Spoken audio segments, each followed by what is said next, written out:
in the quiet at night, with my heart laid bare, something stirring inside, like a silent prayer. You gave me this flame, a purpose divine. Lord, help me remain in your design. Keep my lamp burning, oh, keep my lamp burning right, keep my lamp burning, oh, till I see your light, till I see your light. Every moment I breathe, every step that I take, all the truth I believe, all the choices I make, you fill me with grace, a vessel refined. Now I seek your face, lead down behind, keep my lamp burning, oh, keep my lamp burning. Hey everyone, good to see you. Thank you for coming. I'm glad you could make it. Tonight's going to be exciting. Uh, yeah. Anyway, we are joined by PJ, Ryan, and Charles. How you guys doing? Oh, What's up, good. Oh, guys? good. Well, it was me and you. Fabulous. Thank you It's for asking. just me and you here before the intro. Intro goes, then there's 1,000 people here. It's amazing. And that intro just drags people in. It's a bit louder. Right. Say something quickly. Hello? Oh, hello. All good? No. Hello? No? What's going on? That's better. Okay, cool. All good? Good. I didn't think you could hear me properly earlier for some reason. No, I just had to make it a bit louder. It was a Ah, bit soft. Yeah. got you. But it's good to see everybody. Appreciate you. Appreciate everybody in the YouTube lands, the Twitch, and the Rumble. Please hit the likes and share the show and subscribe if you haven't already. It really does help the show to grow. So I was thinking to start the show off. 7 Clubs sent something to me, and he wants me to show it to everybody, which I think is really awesome, actually. But do you know that on the other side, he actually had this merch got taken down on one of the places where he was trying to sell it, because NASA or something was moaning about it. Oh, because of the fakery bakery. Wow. I think that's funny. I think that's good. So yeah, he had some issues with that, but he asked me to show this to you guys because I think it's quite a cool merch line, I think that's really good. and I think everybody that's should support sweet. 7 Club. Is quite cool. And Jesse Janusz is also in the house. What's up? Yeah, hello guys. How are you? How are you keeping Good, today? good. Good to I see see you. that you Always have good Hamil. when you guys are here. I'm on Hamil, which is totally retarded. And I just want to say, Mhm. last night, first Bible study we had was very, very good. Really enjoyed it. Yeah, I We can't actually went join on this longer than an hour. I can't join this platform. I have always I'm promised. not surprised. Yeah. I'm not surprised. Yeah. I mean, I went. I had to stop at an hour and a half because I had to go. Yeah. But it was really good though. So I'm looking forward to the next one. Yeah. I mean, That's great. I would have been there, but it literally started the same time as I went live, and I was like, then Justin was saying, "We'll try." I says, "Look, maybe I can go like maybe an hour later on a Tuesday because that'd be cool." But it'd be hard. Yeah, It's he hard wants to to see. understand. He wants to see if he can maybe go like on a Thursday Yeah. after we stream That'd be cool. as like a recap on what we did, Mm. which can be cool. We had Charles in there, but Derek was just in there, and We also had what's that other guy that came in later? Someone from Nathan Oakley's channel. It was really good to see him. And right at the end, we had another person come in. But Okay. it was really good. And then obviously Justin was there. But Yeah. really, really big blessing to have this thing going. Flat. Yes. Before we start, I have a quick question. Do you have any info from Jesse Hall? Because today I have noticed that his YouTube, BitChute, and Rumble channel have been taken down. 3: Rumble, BitChute, and YouTube. YouTube, Yeah, the I thing get is, it. he's had to create a few new channels because every time he gets Yeah, somewhere, I it gets know. taken down. There was always That's probably why my interview on his channel is gone because it was probably one of his previous channels. possible, but on BitChute I have seen all the videos numbered from 1 to 1023, so I couldn't say it there. So I don't know. But anyway, yeah. But you do have his email now, so you can just ask him. You should have it. Yeah. Because it was very strange. Because I get used to it that his channel is taken down from the YouTube, but not from BitChute and not from Rumble. And 3 the same day, something big is going. Mm-hmm. No, for sure. Okay. What else did I want to say? Yeah, let's first go through this, and then I think we're gonna look at Dr. Ammon HIllman, his background, and seeing everything. But anyway, did you guys see the short I put out about him though? Yeah. In the beginning of Jesus was convincing people to take drugs or whatever it was. Yeah, Ridiculous. I mean, didn't Jesus say, be of sober mind? He said, Look. yes, he had a drink. Yeah, I There was believe he wine did say there, but he said it was okay to get married, but he says, be of sober mind. God put these things on the earth for us. I smoke weed, but I don't go blatantly out my nut with it because you just can't anyway. But I can't. But I mean, to me, it relaxes me. Whatever. I have no conviction over it. My conviction is it's fine until if it becomes a problem, an addiction or anything like that, then I have to deal with it. But did Jesus say but that's think what about he it. did Like, himself for heroin? No, he didn't. We use these things for a reason, but he didn't inject himself for heroin and he didn't promote it saying get wasted. He didn't do that. But my point though, PJ, about this is they're taking away Jesus being perfect. They want him to be a sinful man. Exactly. That's the only reason they make this rubbish up. Of course. Yeah. And it's very easy to figure out Ammon because he really knows the ancient languages. But the thing is, he's always digging into the very minuscule use of word, of translation. And he's picking those. Yes, semantics. Picking those to fit his narrative. It's very simple with this guy. Do you remember when he was sitting in the interview and there was Jesus mentioned and there was the debunk on him and he was just moving around like a devil in himself. He wasn't comfortable at all. This guy is just he always seems constantly drugged up though. Yeah, and possessed, definitely. Mm-hmm. Yeah, I mean the way he was speaking, he sounded a little bit slurry type of thing, where his head might have been mashed up a little bit with drugs, because you can take drugs to the point where it'll affect your speech and stuff like that. If it becomes some a people problem, believe him. That's the problem. If it becomes a problem, it's a stronghold. The same as alcohol. Jesus, he didn't promote alcohol, but he made water into wine, so he had a drink. That's a drug of some sort. You know what I mean? It's the way we treat them. It's the way we abuse them, if we abuse them or not. Jesus didn't need these things. Jesus was perfect, like Flat says. He didn't need to depend on drugs. Did he have a drink of wine? Yes, probably. Well, look, for me, everything is for people with the head straight. You can drink, you can smoke, you can use drugs, but if you know your limits and you know when you should stop, because, for example, alcohol, people are drinking a lot and then they get monkey brain. Monkeys getting out from them, so they should know their limits. I don't agree with that. I agree with something a little. I don't agree with that to a point. Yeah. Because as a pastor, Paul wrote, you have to do all things to win the more. Like if I go out and have a drink with my wife, it's going to be in house. I don't want to make a brother stumble, is what I mean to say. Yeah, of course. Limits. Limits.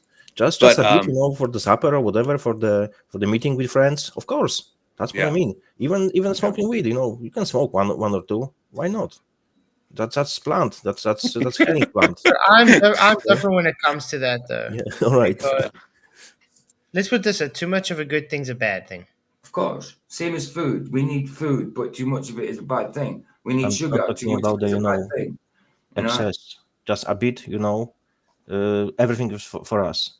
And this plant, to be honest, has been, from my perspective, has been banned because it is even healing, the cancer. So CBD oil, for example, can heal the cancer. Oh yeah, I agree. So Yeah, so that's why I think it has been banned, and it was created in the America war on drugs. No, it was war on people to further punish them and fill up jails.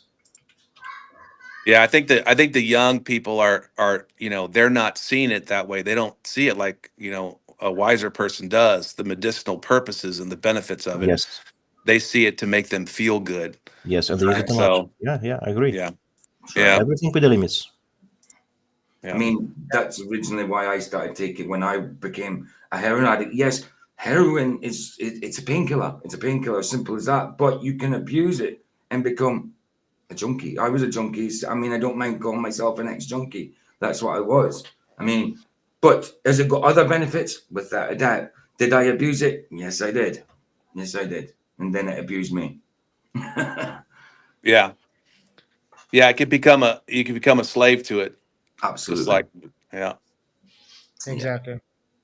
Okay, I'm going to quickly show this the short, and then we're going to move on with tonight's topic. And what's nice is because I don't have work tomorrow, we can go a bit later. So, hoo-hoo. Finally got it. The Faker's Dozen Seven shirt Club. on the 7 Club store on the website TeePublic. Go to teepublic.com, 7 Club. There you will find the Faker's Dozen t-shirt, Fakery Bakery. To get a better look, this is on the t-shirt. It says Fakery Bakery, serving fresh faked goods daily. I actually like and that. A Faker's Dozen. I think I might have It to doesn't get- stop there, though. You can get a long sleeve, a hoodie, a tank love top, it. a hat, a sticker. Faker's You Dozen could should get have been the 13 t-shirt, of million, course. I think. A mug. Also, I got more merch like to get a shirt ideas like in that. the works. So go to TeePublic and order a shirt today. There should have been another donut. in And that since box. I love you guys, you can screenshot this for the meme. Come on, meme it up. I got plenty more shirt Come on, ideas. meme it up. My store is going to be full of really cool shirts, but I don't have the time today to get them all together. But this one's available, so get it. Go get it. Go get it. Finally. There we go. Seven Shout out Club. to 7 Club. He's is. He's Really, yeah, he's awesome. Good. He's got a way to. He's got an interaction with that camera that I haven't got. You know what I mean? I can't interact with the camera the way he does. He's brilliant. Yeah, he's got away with words. Yeah. For sure. Okay, so has anybody here really heard of Dr. Ammon HIllman before? No, not at all. I seen that quick clip, but no. Before that, no.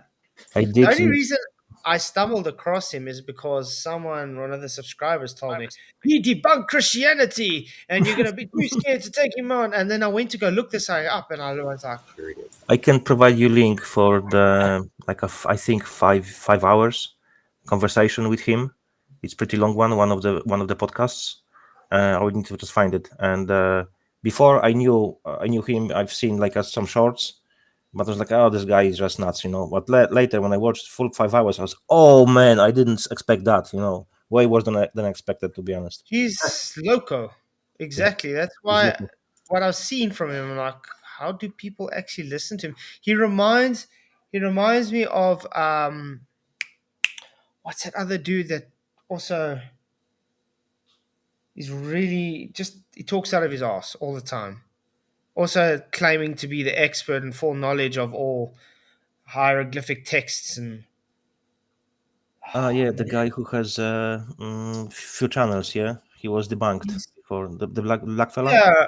Remember, Um, also yeah, just I know what shorten you're it. talking about. It's that color dude. Oh man, I just forgot his name. I I know. can't believe I can't think of his name. Me as well. Wait, let me see if I can get it. He has channel Forbidden Knowledge. Yeah, he's got all Type the Forbidden ancient Knowledge. texts. Yes, type Forbidden Knowledge in YouTube, and you find his name. I just forgot as well. Sorry. I can't believe I can't remember his name. Sorry about this, guys. I'm not sure what we're talking about. Who we're talking about, so. Billy Carson. Billy Carson. Billy Carson.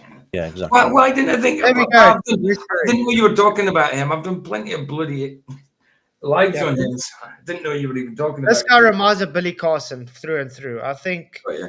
he's like his long lost cousin or something. The difference is this guy just seems always stoned. Billy Carson just seems like an upright liar that just doesn't stop lying through his teeth. Oh yeah. And Well, I'm this always Ammon stoned. Hillman Well, just not seems right like now, he's but- so drugged up he doesn't know he's lying. I mean, the damage control that Billy Carson did for that Wes, can't remember his full name now. Wes, whatever. The guy beat him at debate. Christian Goodwood it totally dismantled him at a debate. I mean, he lost his crap over that Billy Carson. The damage control that came out, it was unbelievable. Yep, exactly. Anyway, Dr. Ammon HIllman. Billy who? Ammon HIllman. This is the guy that's on tonight is saying Jesus was a druggie. Oh, boy. Look at his background. I read this and was like, this is quite interesting. David Charles Ammon HIllman is an American classicist known for his reinterpreting of Christianity. Reinterpreting. Yeah, That's he was not- a professor at St. Mary's University of Minnesota. Ooh, Oh, that's the problem. that's a big problem. Maybe he got in touch with McToon. I don't know. It's damn Mormons. Maybe. Before his firing after translating a production of Medea that the school's faculty found unsettling in May 2024, he appeared in the Danny Jones podcast making his fringe views on Christianity, ancient Greek and Roman pharmacy, and the life of Jesus more widely known. The podcast since amazed over 2.5 million views on YouTube. Yeah, I just So- posted the link to this this particular interview. It's 4 hours nearly. Yeah. Yeah. So he was born to a Baptist household in Tucson, Arizona. By the time Hillman was 17, he was teaching Sunday school. I doubt that. Can anybody show me 17-year-olds at teaching Sunday schools at churches? I mean, for the past, maybe to look after the class for 10 minutes or something like that. But Teaching Sunday school, teach- 17-year-olds. No, definitely not. In the past, I wouldn't be very responsible to put it onto a 17-year-old, to be honest. Huh. Well, anyway, he was teaching Sunday school and preaching at a mission, as well as studying Korean Greek and Latin. He completed an undergraduate degree in classics at the University of Arizona and spent 3 months at the Dallas Theological Seminary. His exposure to classical authors such as Aristotle led him to become an apostate. Yeah, because he studied Aristotle, guys, that's what made him to become an apostate, just to let you guys know. Wow. Because he does speak highly of Aristotle. He does think he was one of the smartest people alive, that even Why? people today Why aren't would as he smart raise as ego? Aristotle. He sat about and thought things. He was just a thinking He man. was a thinker. He was just a thinker. Mm. So yeah. Let him become apostate and later pursued a master's degree in animal science, but abandoned it. Hillman then went to attend the University of Wisconsin-Madison, earning a master's degree in bacteriology and as well as a PhD in classics with specialization in ancient Greek and Roman pharmacy during this period. He spent a lot of time going over medical texts in Latin and Greek, coming across evidence that the Greeks knew about herbal concoctions such as opium, and that they used these substances recreationally. Recreational, yeah. So while he was writing his classics dissertation at University of Wisconsin-Madison, Hillman was forced by his overly conservative advisors to delete an entire chapter he wrote on the widespread recreational drug use in the ancient world. This event inspired him to write his first book, The Chemical Muse, Drug Use and the Roots of Western Civilization in 2008. The book describes how ancient Greeks and Romans used herbal substances for healing and creative purposes. Hillman began preaching as an adjacent professor at St. Mary's University in Minnesota, becoming a popular instructor among the students there. In the autumn of 2015, he was hired by the university's theater professor, Judy Mayers, to write an original translation of the ancient Greek tragedy Medea. In the production, which Hillman described as authentic and written it to maintain the historical integrity of the play, phallic ancient words used, known as vacina, were used as props by cast members. The school's administration found the play's message as well as the use of vacina uncomfortable, banning the use of the objects as well as later terminating Hillman from his position entirely. Many students as well as fellow professors protested the firing, claiming that the school was actively censoring Hillman's freedom of speech. Quite crazy. But this is when it gets even crazier, guys.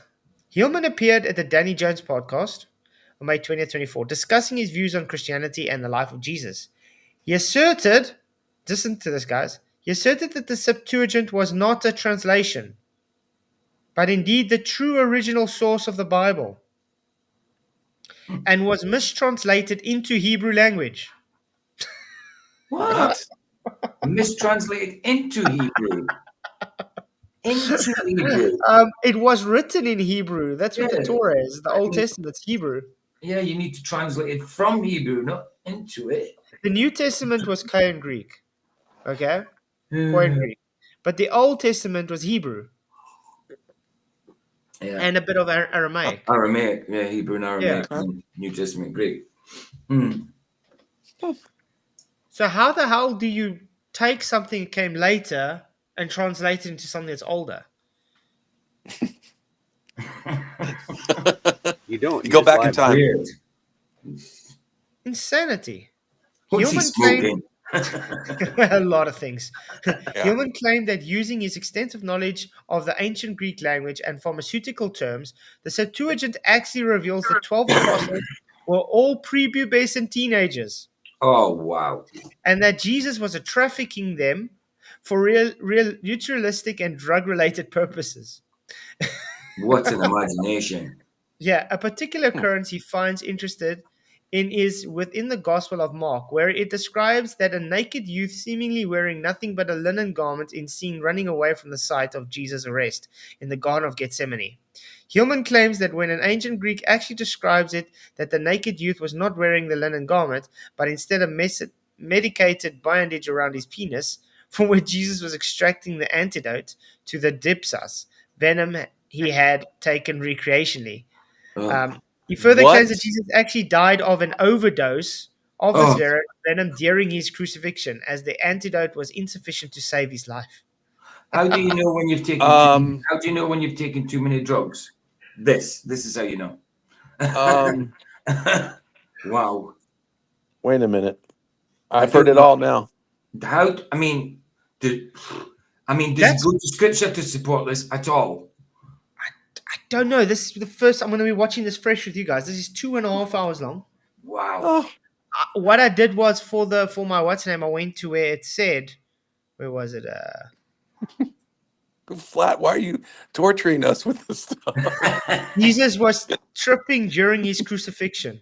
That's where I Oh went through. my Yeah. gosh. Jesus encouraged He people was- to use drugs, What? and Jesus was tripping during his crucifixion. That's why I found that. I was like, okay, let's see Wow. what that is about. Isn't that That's crazy heresy, when he even refused the sponge? Jeez. Oh, not according to him. Oh, right. He said he accepted it. then. According to Hillman, he actually took it. Oh, he took it, did he? So that's That's why he had an it's overdose. just- It was okay. drugs that they gave him. Oh, of course. So vinegar is Talk now about- a drug, guys. Yeah. Yeah, just make stuff up, man. What the heck? Wow. But I want you guys to see his body language and the way he talks.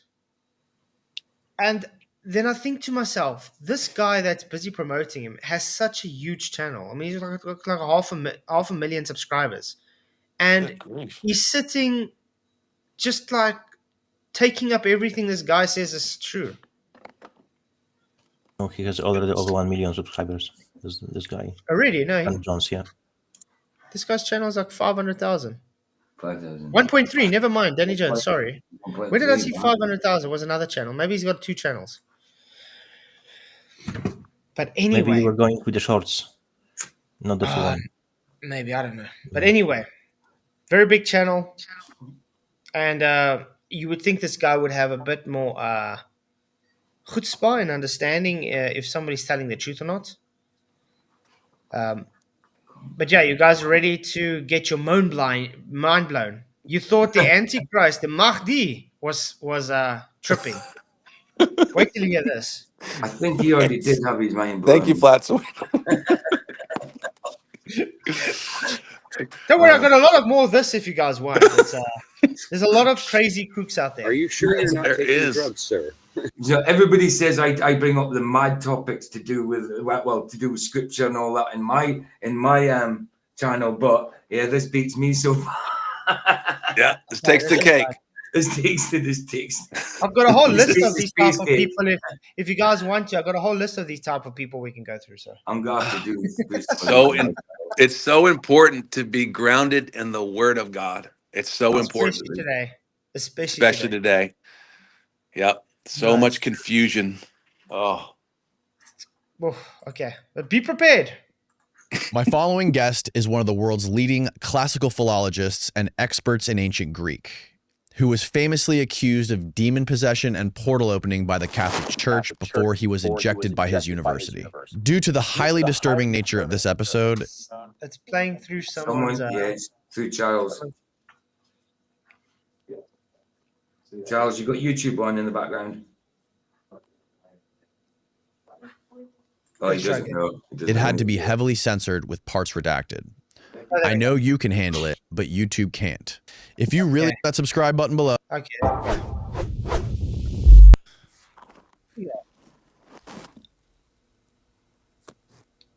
welcome back, brother.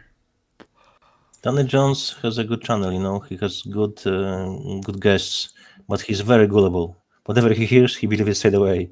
I never seen him questioning anyone. I don't even know Danny Jones, so I can't say anything. I know No. like a 10 main podcasts. You know, I kind of follow them, see what's going on.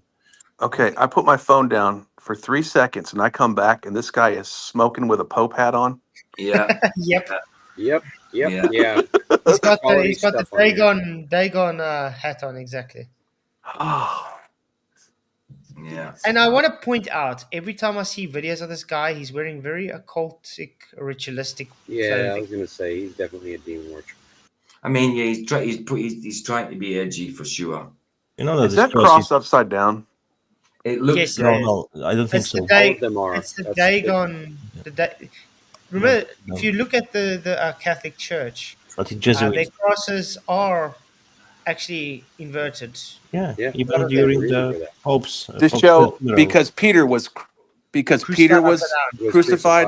on It's an the Okay. ex- hold on. yeah, hold see, on. but that's the excuse for having upside down crosses. It's actually a Oh, satanic. okay. Okay, The upside down cross is actually an inversion of Jesus. It's the it is okay. It's a satanic symbol, but they use it as claiming no, it's to commemorate Peter because it's the rock. The church is the rock on which he's the rock on which the church was built. I got you. So it's right in your Saint face. Peter. Yeah. I got you. But yeah, guys, you're gonna see this guy's like he's spaced out already. Wow. It's 7 Club in chat. Hail Satan. Hey, 7 Club, good to see you, man. Glad you could make it. We shouted your video out. Really, really cool. It's good to see you. The Fake- t-shirt. Yeah, see, Bakery. look what he said. It's told you, NASA took it down. Wow, unbelievable. And it does, and you can see it's not NASA merch. Yeah. No. But that made me think, though. What about all the things that say the Flat other Earth fake stuff. NASA kind of, not the astronaut or whatever? Why aren't those being taken down? And those are by big channels. Yeah. Because it's still, I suppose it still looks a little bit like you can see the branding in it, so it's kind of promoting them still. I don't know. Yeah, but look at those other ones. It looks Yeah. much more like NASA's. That's what I'm Okay. saying. they've got their pick against certain creators and that, I suppose, because of what they stand for. Mhm. You know what? Yeah. Well, just watch how spaced out this guy's. How's that tobacco? Oh God, it's wonderful. I just want to say he is kind of profane, so I apologize in advance. Yeah, and how's that tobacco? Why didn't he just tell us? Why does he not just say, how's that bud? You know what I mean? It's not tobacco on its own, is it? Yeah, they're just joking. It's wacky. tobacco. Obviously. Mm.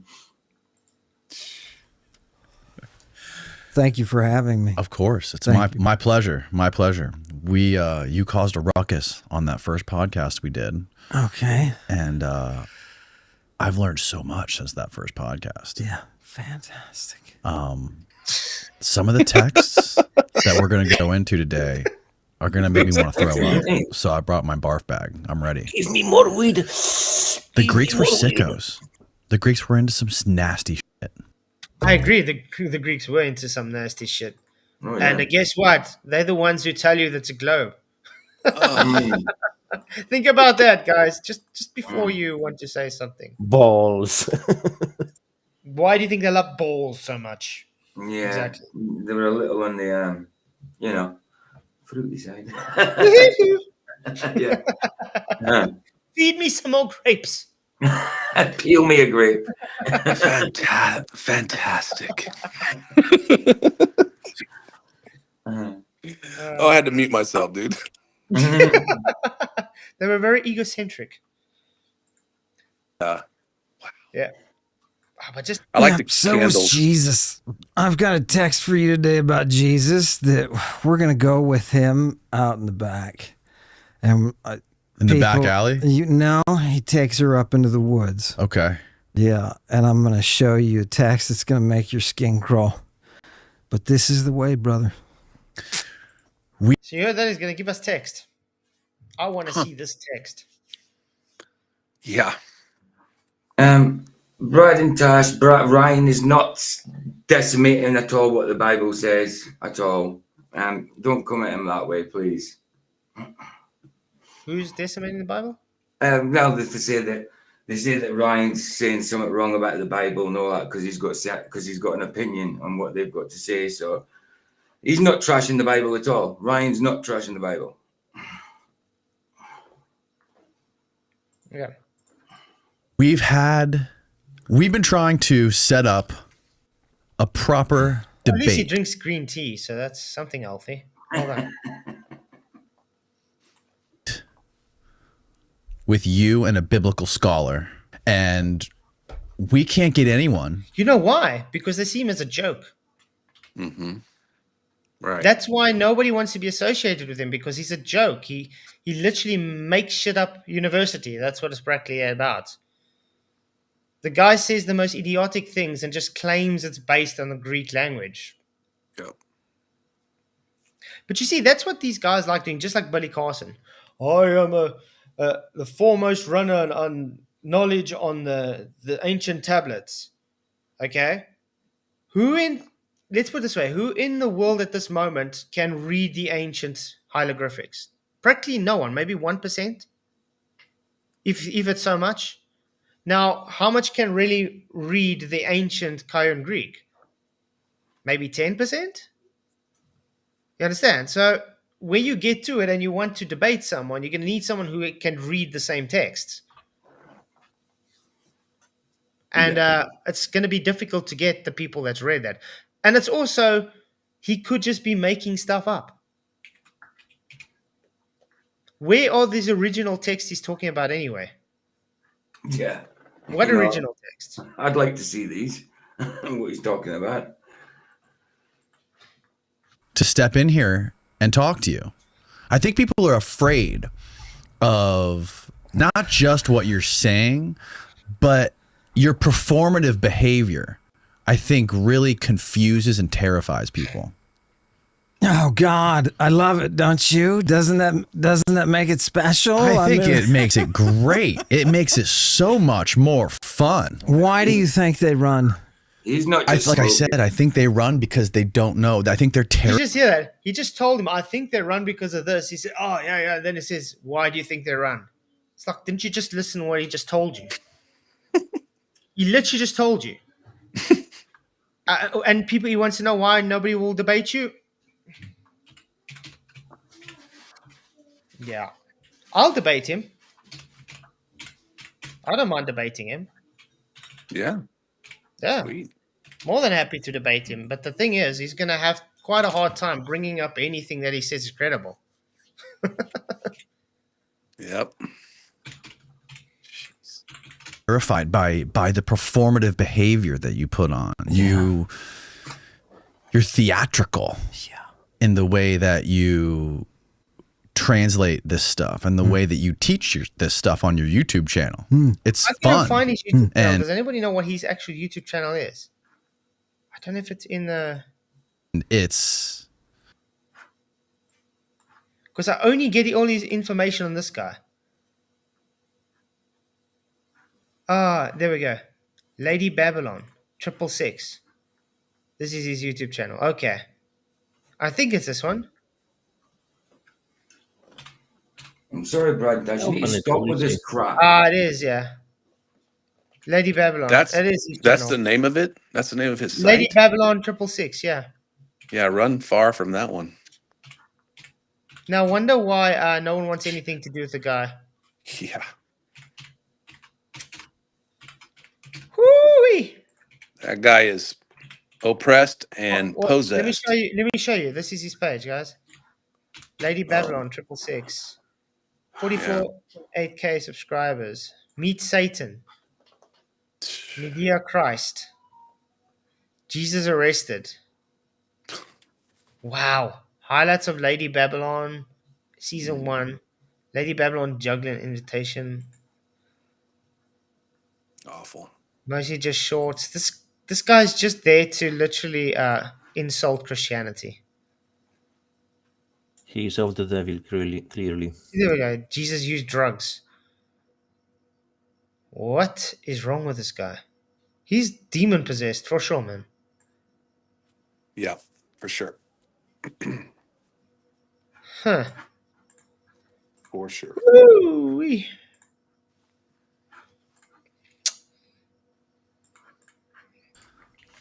it's cinematic and it's thought provoking.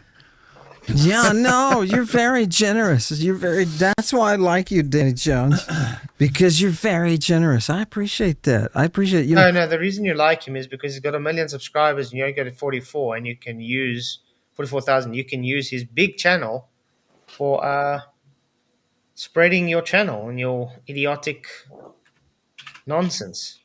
And he's puffing the pride of that demon that's in him. Mm-hmm. Exactly. Sure is. The thing that really draws me that I want people to understand is the souls of the people. Once you show them the reality, oh God, it's like you break open some kind of new portal and you're able to push the person through and it's like they come alive. This sounds just like Satan to me. Sorry. Yeah. The way he speaks. Yeah. He's definitely he's creeping me out, man. Yeah, he reminds me of almost like Voldemort or something in Harry Potter. You know what I mean? He's got that very evil vibe. Yeah.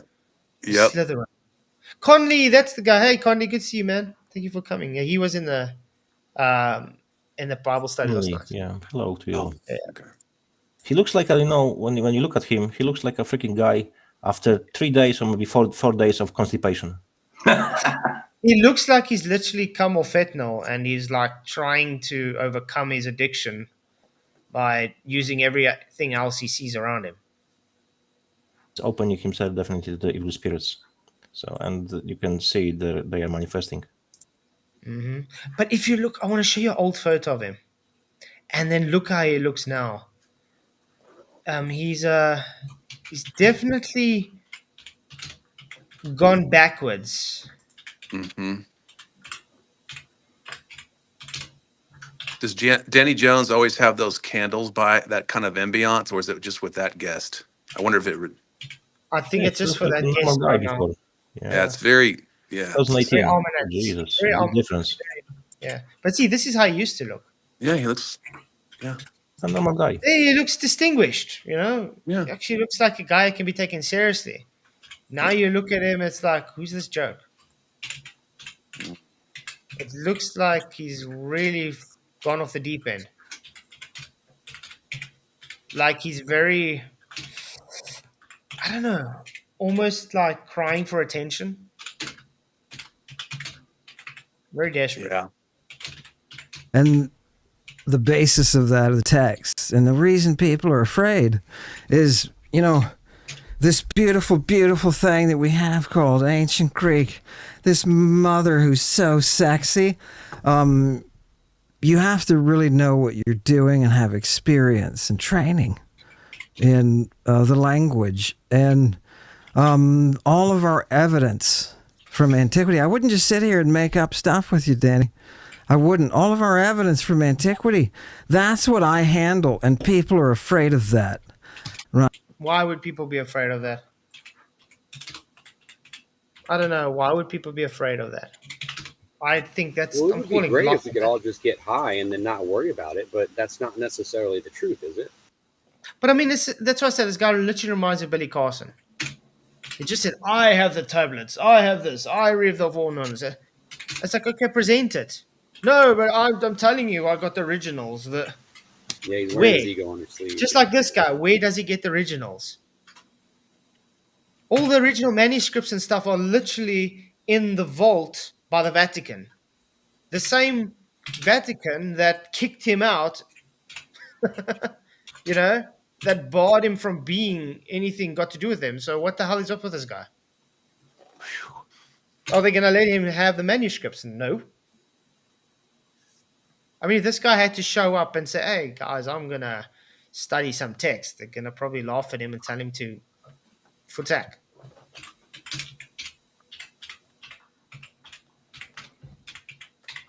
Right? People are afraid of that. So good. I'm going to show. That's why I'm going to show you today Jesus engaging in sexual, drug-induced cult with Mary.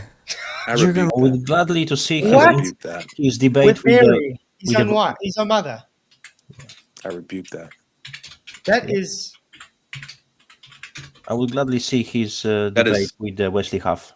Wesley Huff destroyed before Bill Carlson, and now we will destroy him. And I think he made some shorts about him, This is and he was blasphemous. really debunking Wesley him. Huff on this actually level. destroyed this guy. Yep. Yeah, he would. And you know what his response to Wesley Huff's response was about what Christ means, Mashiach. He laughed at him and told him he's a moron. Yeah. But I gotta be point. This guy seems more of an antichrist to me than that other Mahdi dude. Yeah. Yeah, definitely. That seems definitely more of an antichrist to me than him. Yeah, the spiritual darkness around him. He's definitely He's there's got a demon whole- manifesting when he's talking. So I like Oh yeah. that's Not the same guy. Can no. you pull out? There was I think there was a video in one of the John's videos when Wesley Huff was destroying him and he was trying to respond, but he was all over the place. Like That's what I demon. was talking about. We'll see that just now. That's what I Okay. want to say. Because he was giving him a response. This was the one I was talking about with the name Christ, which Mhm. means Mashiach, okay. And he didn't even want him to finish the video. He was talking over it. He was getting all triggered. And his response to it was, he's a moron. That's it. Just saying he doesn't know what he's talking about. All the text says he's wrong. Okay, what text? Bring up the text. He didn't bring anything up. But most replayed the first Christ. He says there's another Christ. Wow. Do you guys want to go on to a certain Yeah, let's look at this. Jesus' relationship with Mary. You guys want to see that first? Let's Why see. not? Because that's what he brought up. Hmm.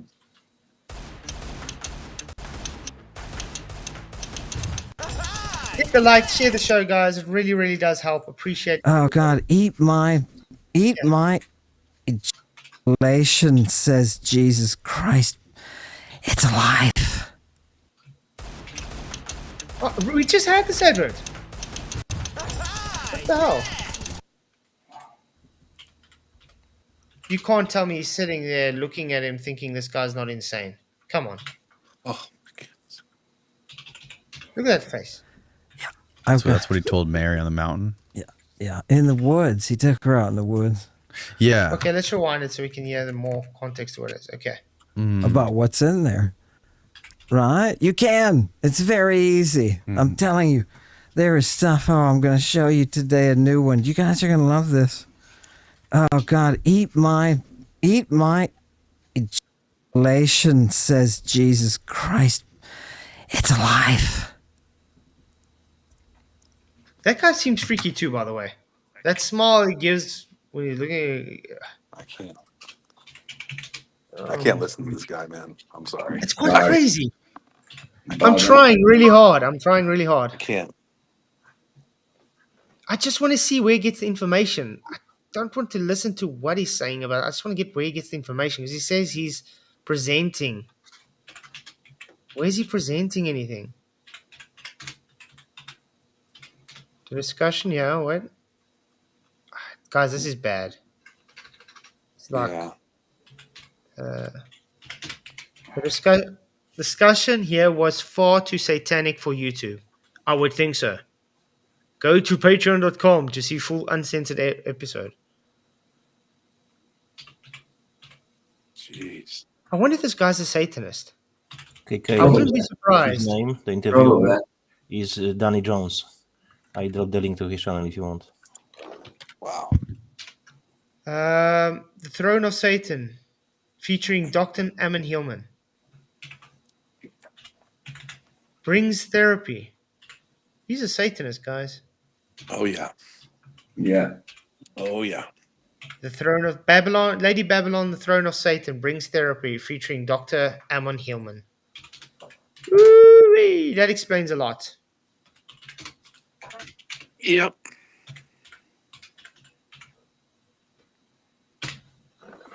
Yeah, because how I actually got to this was how Christians hijacked the Bible to rewrite history. Oh, no doubt. That's what he claims. No doubt. But I just want to see where it actually presents him, because when I watched that video, he never presented how Christianity hijacked the Bible. He just made these claims. Yeah. And it's a cut from this full insert. So I just don't know where he's actually going to present anything. Yeah, it looks like a new Egyptian mug. Okay. Reverse engineering the Bible. Let's go there, rather. I don't want to watch Mary and Jesus because that's bullshit. No. The guy's talking nonsense. Okay. How many times have you read the Bible? Oh God, I don't know. I don't know. I don't know because I use it all the time and I'm reading it very, And I just want very. to point out this guy, if you see, he's constantly eating and drinking and stuff. That's literally because he's on drugs. Just to let you guys know, he's got the munchies. Okay. Yes, 7 Club. Sean Hawkins, I have a lot of content on him if you want to Oh. laugh, man. Oh, wow. Do you know a troll named Sean Hawkins? He's trolling. Oh, wow. Sean Hawkins literally goes live when Flats goes live just to show Flats how stupid Flats is. You know? Go on his channel and just you'll see 90% of his content is literally just me. Yeah. Yeah. Literally going live at the same time just to call you names. Okay. very frequently. Really? Very, very frequently. Like, oh God, if I get through a week without reading at least 2 or 3 books of Septuagint and New Testament, then The New Testament is the Septuagint, you clown. Does he know that? The New Testament is the Septuagint.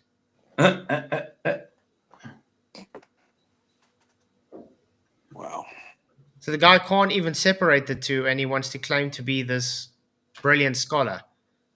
And why would he want to read the Bible so much if he's a Satanist?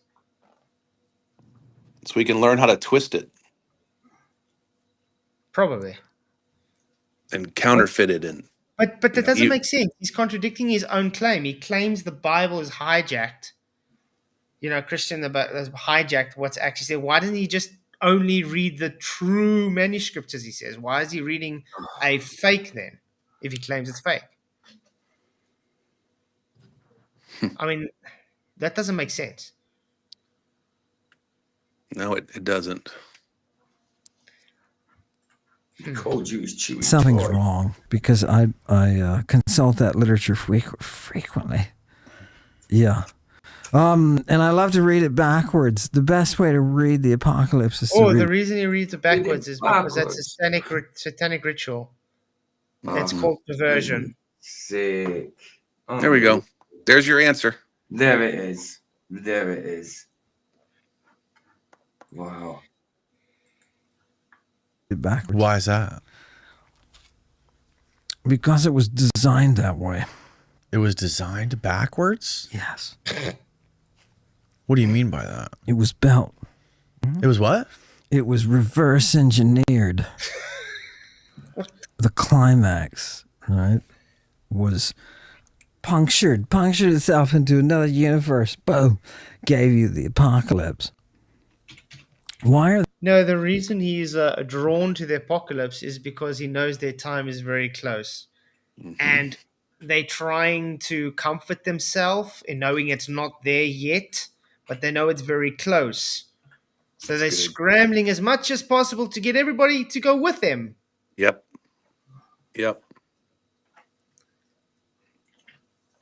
Yeah, that's true. That's And a if good- you see, while he's talking about it, you can see the uneasiness in him. You can see this demon talking through him. You can see he's feeling uneasy about all this, everything he's talking about. You can see something not Yeah. right in his mind. he's tormented too. Yeah, you can see that. That's the Yeah, word I was looking he's- for, tormented. Yeah. You can see Yeah, he's because like, when "Oh my the God." man at the tomb, when Jesus says, "What are you doing here? Your time is not." Remember that? He kind of has that same vibe, man. Uh-huh. Yeah, the Legion. The Legion, yeah. Uh, Love you guys. I gotta are go. they doing these? Thanks for Later, coming, Charles. Charles. Appreciate it, man. Sorry I put you Yep. through this again. I gotta go pray and do some worship music. I'll see y'all. Cheers, Take care. blessings, man. Take care. Let's see what the votes are so far. We got Dr. Ammon HIllman is insane. 89% say yes. No, 15%. Ooh. Even atheists agree, looks like. Orin, that's true. The Septuagint is the first books of the Old Testament. Sorry. Yes, yeah. Sorry, I was got that just wrong. checking You're right. that. Because the Torah is the Old Testament, but the Septuagint is the Greek of the Old Testament. Yeah.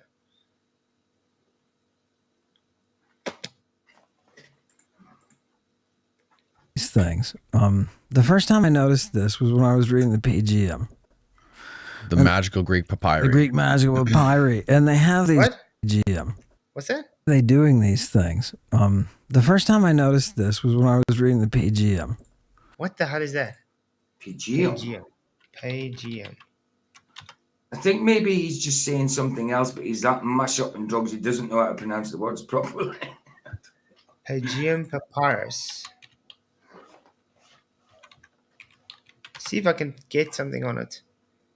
Pagium papyrus. Pagium papyrus refers to a group of ancient Greek magical texts written on papyrus, specifically correction of texts known to the Greek magical papyrus PGM. These texts contain spells, rituals, hymns, and formulas, and they were written in ancient Greek, Old Coptic, and Demotic, Demotic during the Greek-Roman period. So he likes reading those papyrus. Okay. So he's into all these old mystical things. So he's literally like a Anton LaVey kind of soy boy. Oh, lovely. Lovely. And what did he say in his deathbed? Oh my, Oh there's my! something wrong. What have I done? What have I done?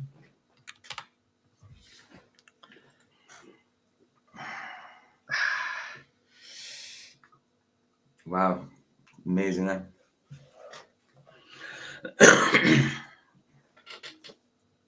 The realization just before, I mean, that must have been scary for him. I understand, totally understand his fear, but he did bring it on. He brought it on completely himself. Yeah. Okay, so yeah, guys, you're right. The Septuagint is just the Greek translation of the Torah, the first 5 books of the Torah. That's all. Yeah, So because they took the automatically, Hebrew, they took the Hebrew, and then they translated to Korean Greek. Yeah. Yeah, for some reason, when I hear Septuagint, I always think I New think Testament as well. because don't I know. think Greek, I think The Greek, automatically New Testament. Yeah. it's the Greek, yeah, because Yeah. the New Testament was written in Greek, of course. So That's sorry probably about why that. I think it. Yeah. So yeah, I got confused there. Okay. The magical Greek papyri. The Greek magical papyri. And they have these words that will mirror. And all of a sudden you're reading backwards. You're reading forwards and backwards. What? Right? The people who are involved in all of this high-tech drug stuff that How does forwards and backwards work? Can you do that crap? It's almost like the movie Arrival, where they read in circles. The aliens read in circles. What? Forwards and backwards sounds dodgy to me, man. It sounds like he starts reading it backwards and then realizes, wait, I'm reading the wrong way around, maybe because I'm still too high. And then he doesn't realize which way he's really reading. Upside down, back to front, inside out. He probably sits on his throne in the toilet and reads all these texts. I don't know. that are entering people. I mean, they've that knowledge to be able to castrate you. That same, you also have to have that knowledge of which drugs do what to the body, Yeah. and how you can manipulate. What was? Nazi drugs. Oh God! I wish he would stop doing that. He doesn't. He keeps I mean, he's taking saying God's name in vain. He doesn't stop. exactly, and he's saying we need to know what drugs do, what part of the body. It looks like you didn't pay much heed to that because your mind's gone. Yeah, his brain is fried, man. Yeah. How you can manipulate somebody's, what you and I would say, their mind. Are you tired of your YouTube channel not? I mean, you can see the guy's looking at him like he's insane, but he's still accepting what he's saying. Look at him. He's really looking like him. I think he is insane. That's my opinion. There is insanity there, without a doubt. Even if it's drug-induced psychosis, something that. I was gonna say, at the least, it's psychosis from the drugs. Yeah. Manipulate their mind. Yeah, that's what the craft of the magi, and that's why they do the interrogations and all that kind of stuff. It's like a legal. They have a certain legal clout and tradition because they're able to. Think about the people who traveled. Pythagoras goes to Egypt and to Persia just to learn the drugs that they're using. Right. Right. What? Pythagoras went to Egypt and just to learn the drugs that they were using. Last time I checked, the way he went to because of geometry, man. Which one is it, drugs or geometry?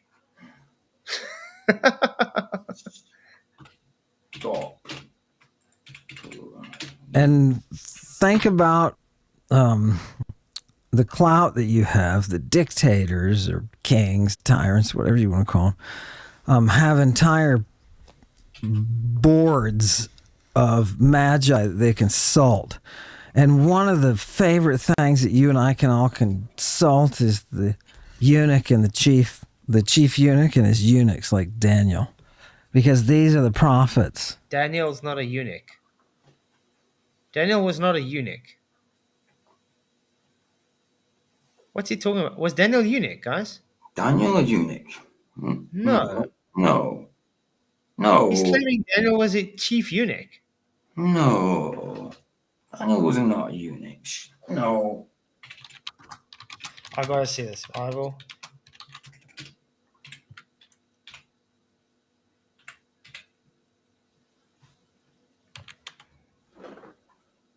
It does not state that he was a eunuch. Although Yes, Daniel in the Bible is widely regarded as a eunuch for What? several reasons. He praised for the unwavering faith and obedience to God, even in a foreign and hostile culture. His ability to interpret dreams and visions, as well as his wisdom and righteous actions, set him apart. Daniel's positive record and unveiling faith in the foreign and distinguished him from many other figures in the Bible. That doesn't make him a eunuch. No, it doesn't state he's a eunuch either. And just because he wasn't married doesn't make him a eunuch either.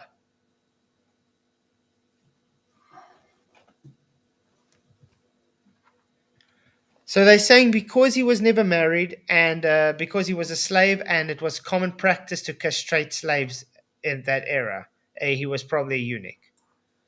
I'm sorry, I think the Bible would have probably called him a eunuch because the Bible did a lot of times when it spoke about eunuchs, it said this eunuch. It actually spoke about a eunuch.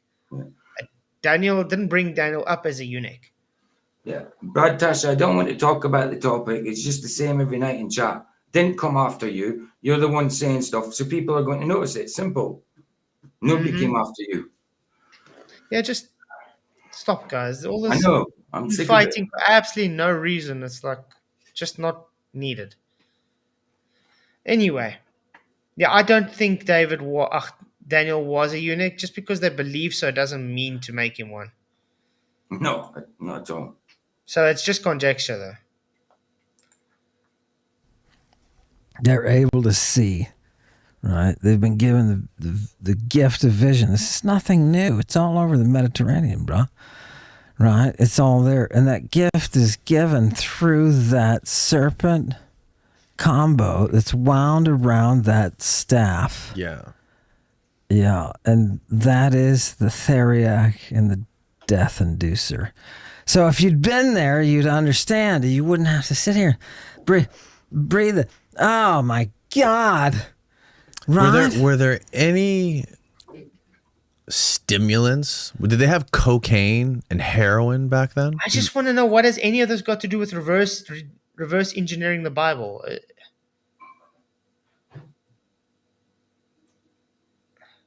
I don't see where any of this has got to do with reverse engineering the Bible. He hasn't spoke about anything about reverse engineering the Bible. Yeah. Or did they only have psychedelics? No, the cocaine is not there, right? That's a new. They didn't world. have coca? They had stimulants, but they didn't have coca, right? That's a new world drug. Okay. But very famously, it's not Empedocles. It's one of his buddies. Oh, I'll think of his name in a minute. He walked around with a stimulant that he got from a root and grated it really fine. It was like a powder. And he would very famously snort the stimulant. And he kept it in his favorite Colt, C-O-L-T. Okay, he's saying very Colt. famously, yes? So who is it? Yeah. He said very famously. So who was it? And why I never heard about it before? Why? Because it's so famous that we've never heard of it. Exactly. That's why, Inish. It's BS.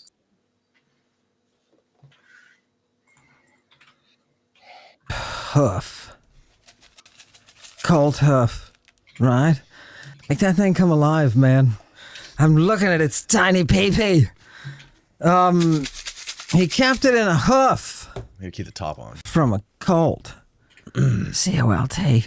And he, Colt. yeah. What is up with this guy? I can't stand the way he talks, though.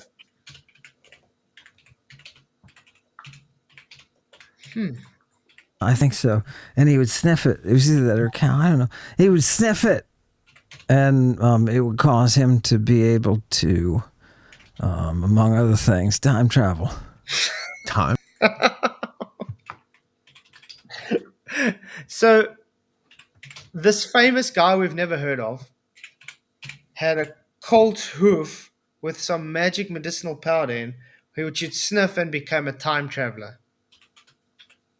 That's what he just said. I Or can am I tell you missing something? that he took a lot of drugs in his life, and he has very vivid and great imagination. Wow. So he was a time traveler, this very famous guy we've never heard of because he sniffed some powder in a hoof of a colt.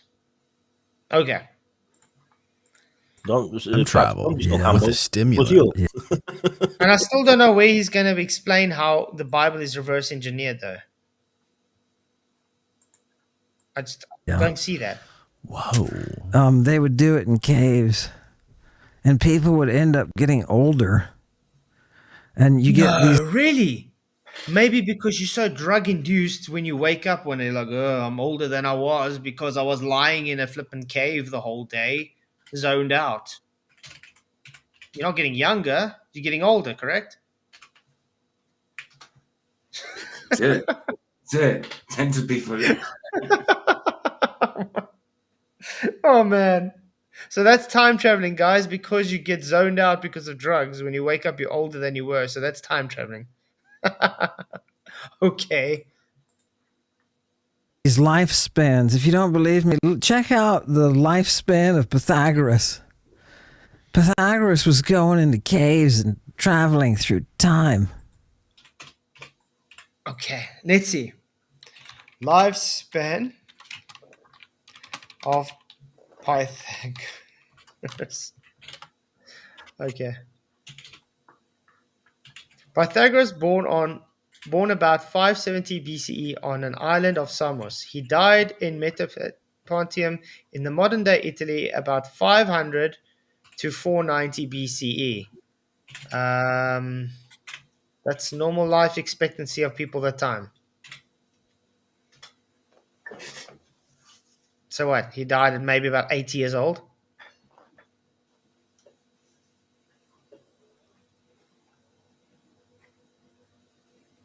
Huh. So what's so special about that? So he lived to about 70, guys, and that apparently makes him a time traveler. What is wrong with this guy?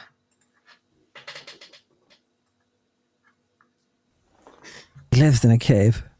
Pythagoras? Yeah, there was a famous. Oh God, famous grottos and all that kind of stuff. What's that? What the hell? No way. He lived 75 to 100 years. No way.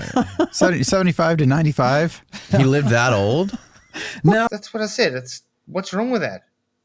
Yeah. What's normal kind of age, isn't it?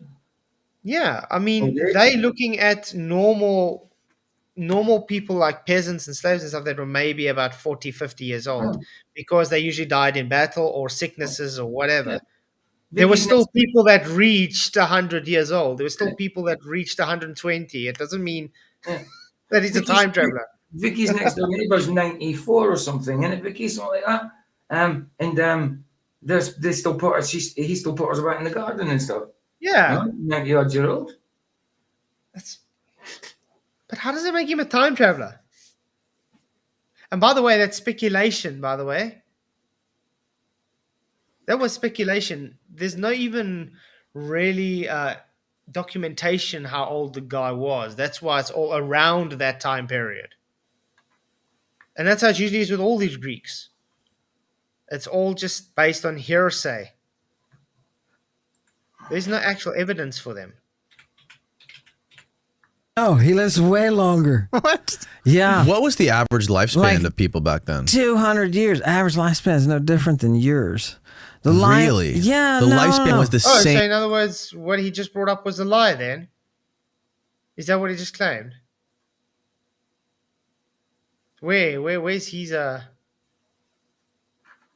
Where's his information though? Saying he claimed to live like 200 years. No. Pre-Christ. The life expectancy, right? So statistically, more of us are likely to get killed off just in childbirth and in war. Right. Infant mortality rate was like 50%. Right. So there's a higher chance that you're going to die off before you reach your golden years. But that lifespan doesn't change. Best case scenario. They're still 80, 90 years old. So if you're not dying from famine or war or plague, you're going to live the same. Wow. If you're not one of the statistics. But Did they have cancer back then? Yeah, but it doesn't look like it's as much. Not as much cancer.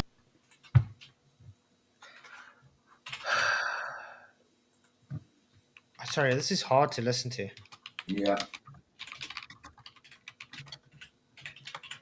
The first diagnosis of cancer was around 520 BC, apparently. The exact first diagnosis of cancer is difficult to pinpoint due to the challenges of diagnosing illnesses in ancient times. However, a Persian queen named Atossa around 520 BC was described as having a tumor on her breast that discharged and expanded, which some believe was a form of cancer. So it doesn't mean it was. The first cause of cancer was identified by British surgeon Prevail Pond and discovered in 1775.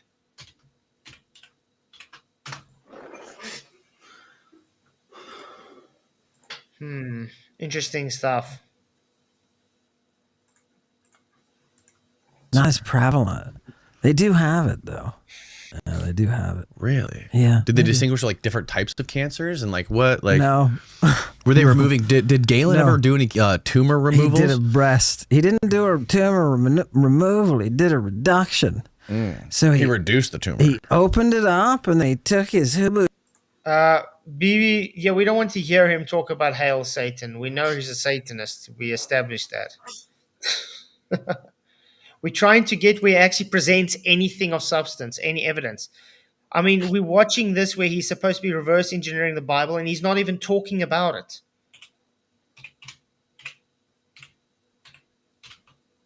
Here's go. Ammon responds to Wesley Huff. Let's go there. This is what you're talking about, Janus. Yeah, sure. Guys, watch this. Watch this. Look how triggered he gets. There's a lot of people. Sorry? How he's acting, how he's moving, the body language. It's all everything. big one tell. It's a trigger and he over talks and everything. Just his responses, so he's just calling him a moron. Oh, look, the statue's got on the table. The double-headed. Oh man, no man. Online that really want this guy to debate you. So let's listen to what his response is to your translation of the word Christ. Yeah. Perfect. Here we go. Eternal throne as the second person of the Trinity stepping into humanity. But if you were to say to someone after this, if someone said like, hey, you met Wes Huff, how was he? And you went, he's a little bit condescending. You wouldn't be talking about my humility. No. Right? Because that word has a different meaning in its different context. And part of the problem with something like what Ammon says is that he's taking terminology that exists within the parameters of a specific field, and then he's applying them in areas where there's an entirely different contextual context. Yeah. Unfortunately, we do have to pause now and then for copyright reasons. But yeah, agreed. It's based on context. Yes. It's only for me or for everyone. The screen is like a kind of going slowly, like a frames are not for really. Me, it's fine. So I don't know. PJ, how is it for you? Sorry, but yeah, but weed is a hallucinogenic. BB, weed is seen as hallucinogenic, so yeah, he's probably going to hallucinate. Well, I mean, yeah, it is what to say. It depends, though. It depends because I know. Yeah, when I was studying art, we had a lot of Rastafarians, and some of that stuff that they put in there was trippy. It was like, yeah, that gets laced with a lot of stuff now and all that. I've never tripped off weed. I mean, I don't even get stoned off it. I relax with it. You know what I mean?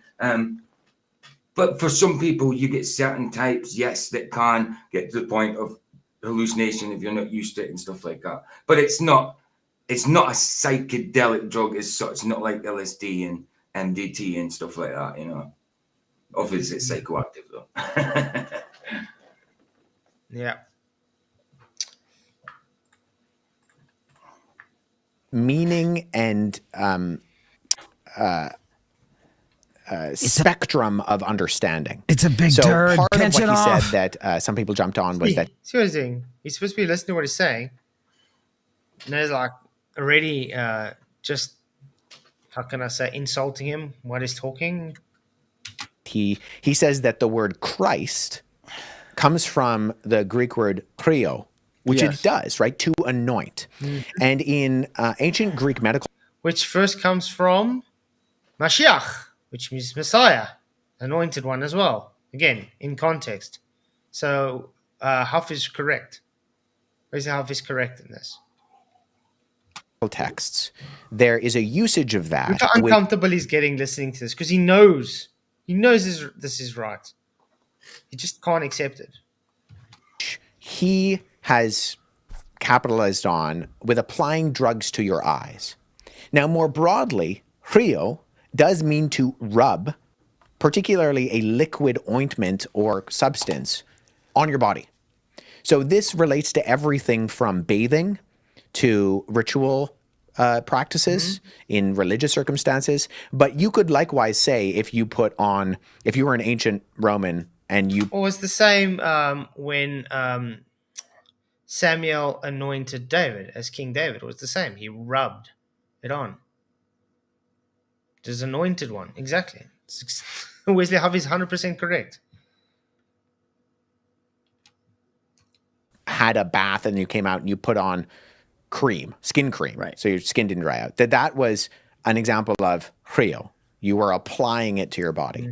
Well, within the religious connotation of Christianity, it is the translation of the Greek word Mashiach, Messiah, which likewise means anointed one, right? There were multiple anointed ones in the Old Testament. It was just a word that was referred to priests or kings and had a very specific connotation in the Mashiach, who would come and be different. And the Greek translation of that, which both the Greek translation of the Old Testament and in the New Testament both use, is Christ. Why? Because it means anointed one. Yes, exactly. Jesus is the anointed one. Not hard.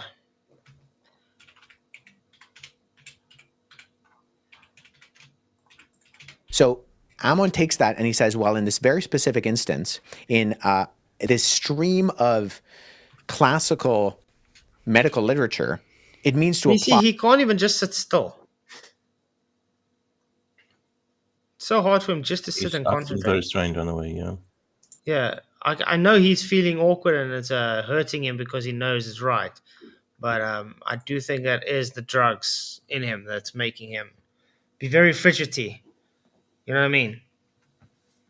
He's struggling to concentrate. Apply a drug to your eyes, specifically Yes. in related to not the bot fly. What does he say? The bot fly. He relates it to a fly. And I don't remember the detail, but well, and it does mean wouldn't, that you moron. in the particular instance that it's being used. But this is where semantic Oh, you see, that's his response to that. He's calling him a moron because he said he can't remember specifically what fly. It's like, okay. range is Bullshit. very important. Semantic range. Oh, God. And this is the problem that some Hold on, others hold on. have. Let him finish. Let him finish. yeah, He's almost pull there. up this clip, by the way? It's about to Just so climax. there's context. I think I have it. All right, fast forward see, through the so part that- where he plays the because clip. We don't need to play that again. Okay, His there. knowledge says there.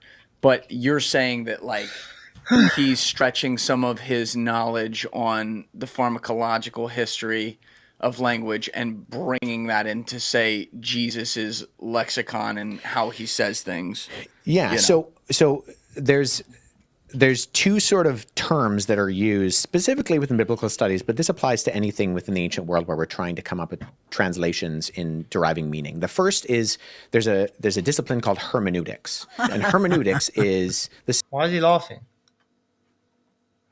What's he laughing about? He's like you know, it looks like he's demon possessed. Yeah, it And does. when he brings, you know, the facts which they are contrary to his statements, he's like acting this way. It's very odd. Very odd. Agree. Huh. Interpretation. It's the methodology of interpretation that we use on a particular text. Before hermeneutics is exegesis. And exegesis is a Greek word that literally means to bring out. Right? The opposite would be eisegesis, to read into.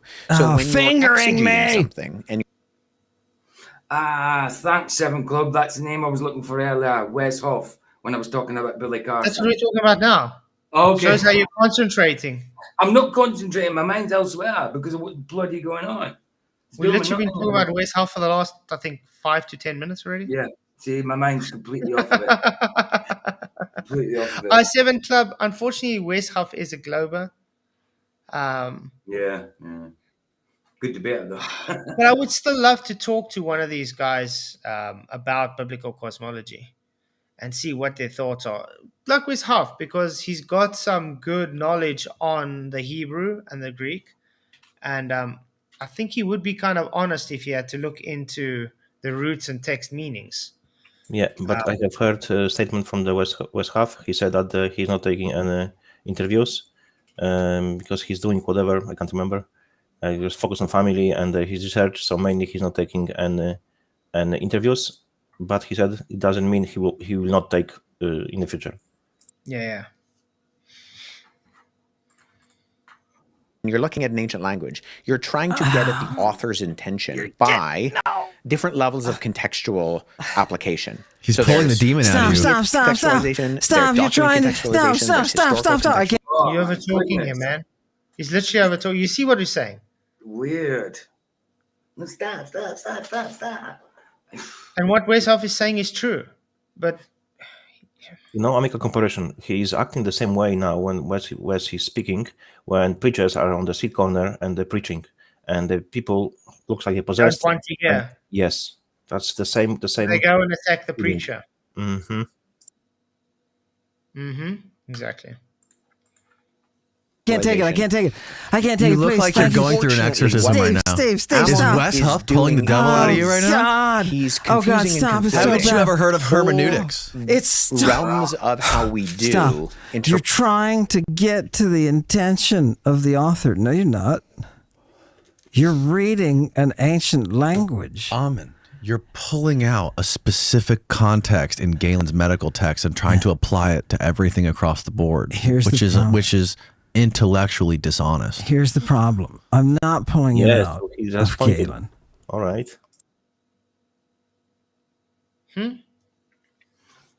Yeah, Baza, this guy's voice. He kind of reminds me he kind of, do you know what the guy from R.E.M., the way he dances? He kind of reminds me of him, the way he's going on like that. That was just a dream.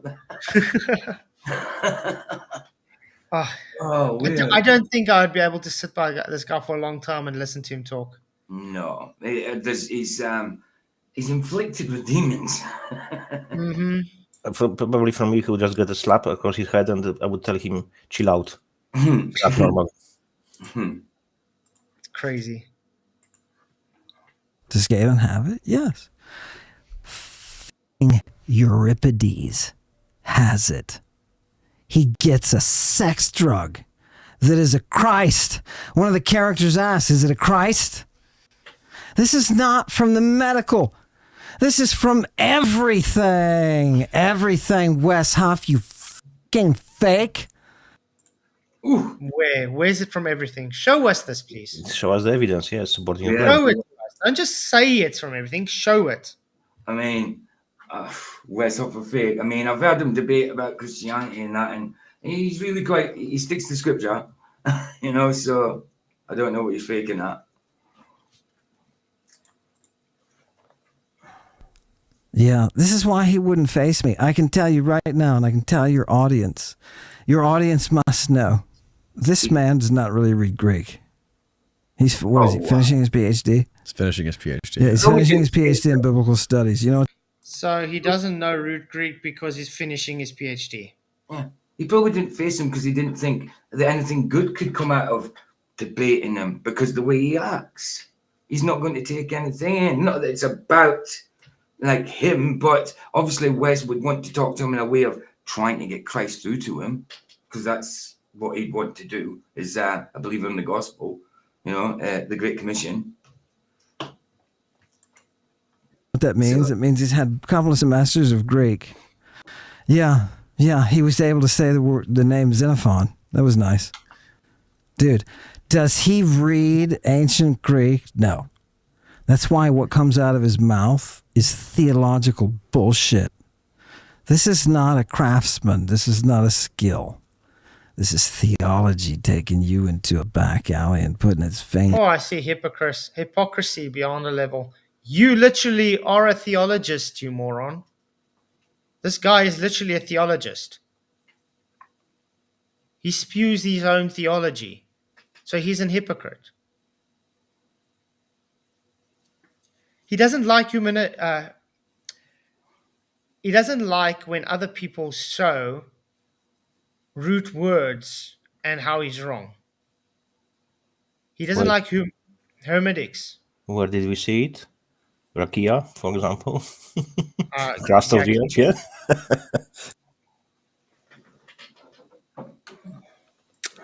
This is in your butt. Yeah. And that's why he wouldn't face me. That's why he wouldn't. Let's read some Greek. Let's look at where it says Jesus. He wanted Mary to suck it down. So who are the other authors that say that Christ is applying a drug to your eyes besides Galen? John, the apostle. John doesn't say that. He's fried, man. He is completely fried. Absolutely. Where are they? This is what you. Oh God, this is the half of the. He's West. saying it's only in a few places, and you're saying it's literally everywhere. Here, get this. Focus on the camera. Here's some Greek for you, Wes. You idiot. It's in the book of Revelation, you moron. God tells them you better Christ your eyes, so they'll be. That's not in Revelation. You better Christ your eyes. That's not in Revelation. What? Opened. You're not, Wes. You don't know what you're doing. You're a second-rate biblical scholar that will go down every time to a class and says, why, Wes? Because I read those f***ing texts. Really?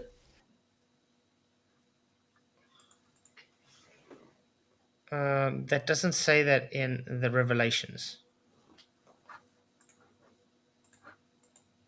Notice how he didn't actually state which scripture in Revelation specifically it says that. You just said in Revelation. He's all over the place.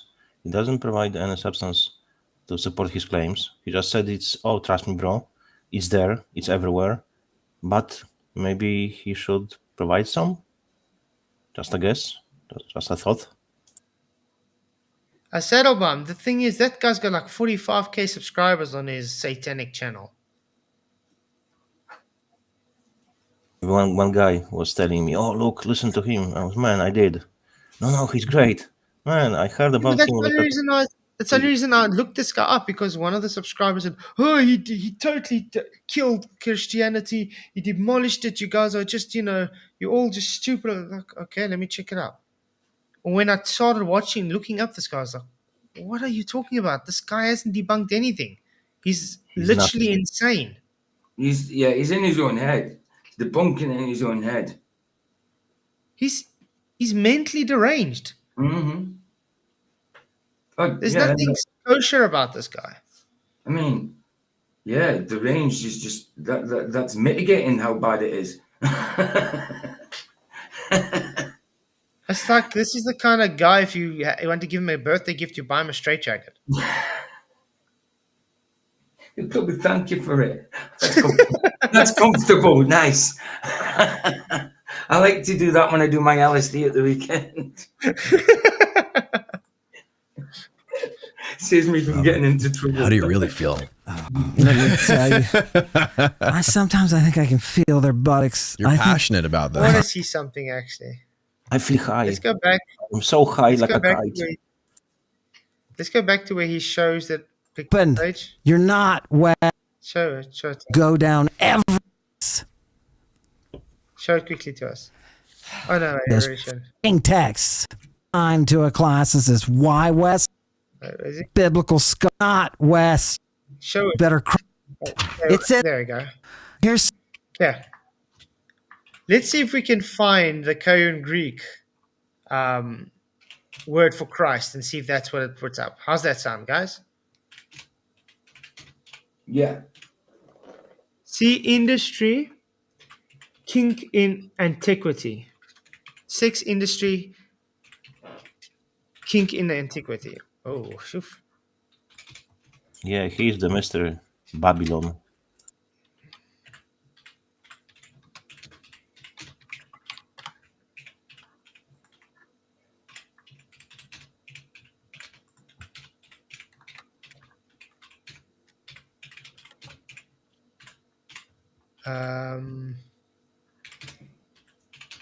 Christos, verb meaning in Greek, Christ is transliterated as expiatok. Let's see. Is that expiatok on there? Nope, definitely not that word.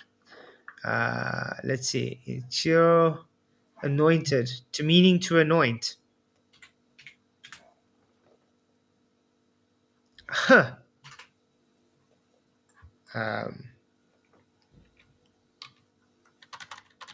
Types. Just want to see if I can still find something. You guys, not everybody talk at once. So what is he trying to point out? What that says in Greek? Koine Greek. There we go. All right. What was the first coin? Who first coined? Well, mofo. Wow. Wow. Unbelievable. He's got Greek on his arms as well, look, tattooed all over the place and that. Koine Greek to English translator. Okay. Let's go. I know, but that's just normal Greek translation. Do you remember what he said about the Koine Greek? To what he referred? To Old Testament or to the New Testament? Because that's the crucial moment. How credible he is. What he said about the Koine Greek? In which language it was written, the Old Testament and the new one? Because he might make he could make It's a in mistake. Koine Greek. Yeah, I think he said Koine. But look at it. This is the word for Christos, okay? Expitios, okay?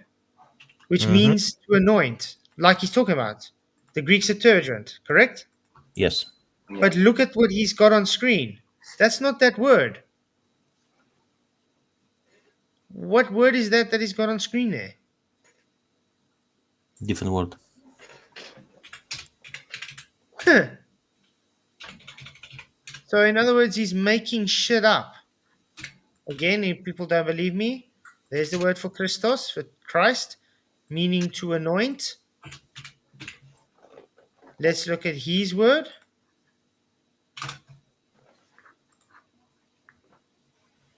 So in other words, he's just showing any damn word he wants to on a piece of paper.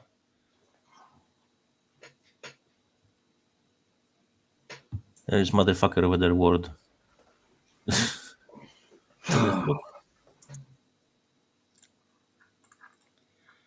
some Greek for you, I want to point West. out, look at his smile here after he puts us down. Check this. So chuffed at himself. Check. You idiot. It's in the book of Revelation, you moron. God tells him you better Christ your eyes so they'll be opened. You're not, Wes. You don't know what you're doing. You're a second. Christ your eyes. Okay, let's see. What? Christ your eyes. Really? In Revelations. In Revelation, okay. In Revelation 1:14, Jesus' eyes are described as like a flame of fire. Nope, that's not what it says. He's saying Christ your eyes, anoint your eyes. I've never heard the I'm sure I've never heard that before. No, there's nowhere in Revelation where it says talks about anointing your eyes. Revelation 3:18, the shame of your nakedness do not appear and anoint your eyes with eye salve. That's what he's talking about. Okay, Revelation 3:18. Let's go. Let's actually look at Revelation 3:18 quickly.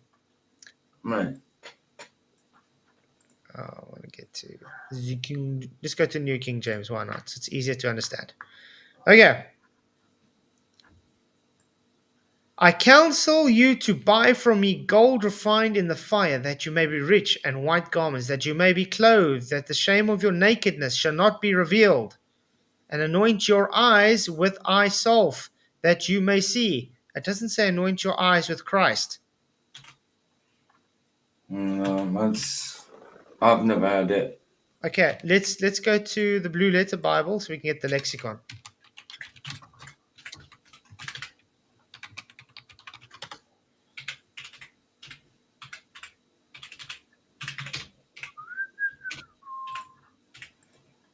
Okay, 3:18. I counsel thee to buy of me gold tried in fire, that mayest be rich, and white remnant, that thou mayest be clothed, and that the shame of thy nakedness do not appear, and to anoint thine eyes. Okay, anoint. Let's go. 4172. In Cleo, it's definitely not Christ. To rub in, bismuth, anoint. So that's what he's talking about, correct? This is the word again. Just not the word he's shown. Where's Christ in this? Where's Christos? Oh, wait, it's not here because he's making shit up.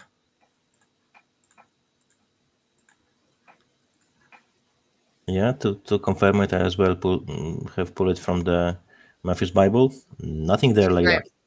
There's nothing saying it's Christ. Let's just, so everybody understands what he's saying. Listen to what he just said. You moron. God tells him you better Christ your eyes. Better Christ your eyes. Doesn't say that. It says anoint your eyes, not Christ your eyes. Christ is anointed one. There's a difference between anoint and anointed one. That's why there comes what Westhoff was. He's literally making Westhoff point, actually. Yeah. Words are taken in certain contexts. Yeah, Christ is the anointed one. That's, I mean, to Christ your eyes, that's to say like, to anointed one your eyes. That's, doesn't make Look sense. up the Cross Bible website they did for the breakdown. Where is the Cross Bible website, BB? Do you have a name for us so we can get it? It'd be great to get it. So they'll be opened. You're not, Wes. You don't know what you're doing. You're a second-rate biblical scholar that will go down every time to a class and says, why, Wes? Because I read those f***ing texts. See, see, look how smug he is. How do you really feel? Let me tell you. Sometimes I think I can feel their buttocks. You're passionate about this, aren't you? I think I you? can feel it. Well, it's what the devil gives you, man. It's what the devil gives you. It's what the devil gives you. We told him, we literally called it out. He's he just slept, demonically possessed. He believes his own bullshit. Let's put it that way. Cross Bible is the name. Okay. Cross. I just noticed that it says Ammon responds to Wesley Muff. I didn't realize it. That's what it said at the bottom of that. Okay, this is the Cross Bible he's talking about. Revelations. Okay, Revelation. Let's go to Revelation. We said it was 13. Or was it 3 verse 8? 3:18. Okay, 3:18. I counsel you to buy from me gold refined in fire, so that you can become rich, and white clothes to wear, so you can cover your shameful nakedness, and salve and put on your eyes so you can see. Yep, definitely not. Yeah, BB says, look up the interview on the Myth Vision website. Please drop link, it's faster this way, BB. Myth Vision website. Okay. Myth Vision Myth Vision podcast.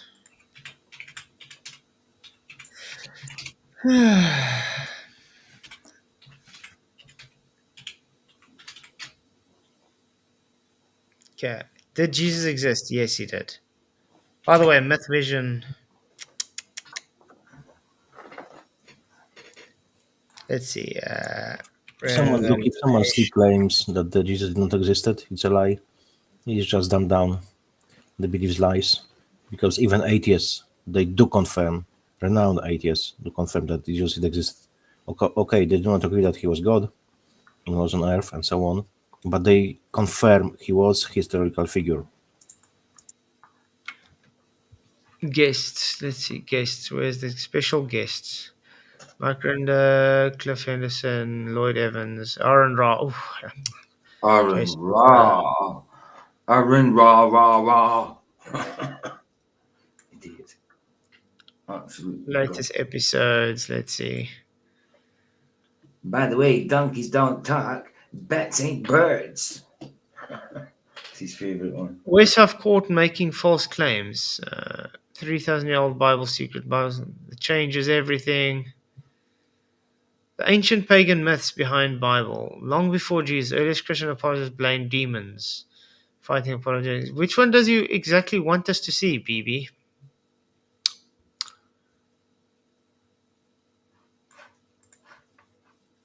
He does the interview with Stephen from Cross Bible debunking Hillman.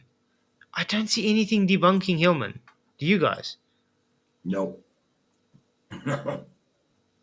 From Cross Bible. Is the search field on the page? I try. Okay, let's I don't see any. No. Maybe we have to go to the YouTube page itself. Videos. Yeah, he said just search for the name Ammon. Yeah, that would be the way. Scroll down a lot, so you'll have there we go. Plenty of... Exposing Faith Greek expert. Ammon HIllman's theories debunked. Right, probably this one. 5 hours long. Because probably he is going after the interview and pointing.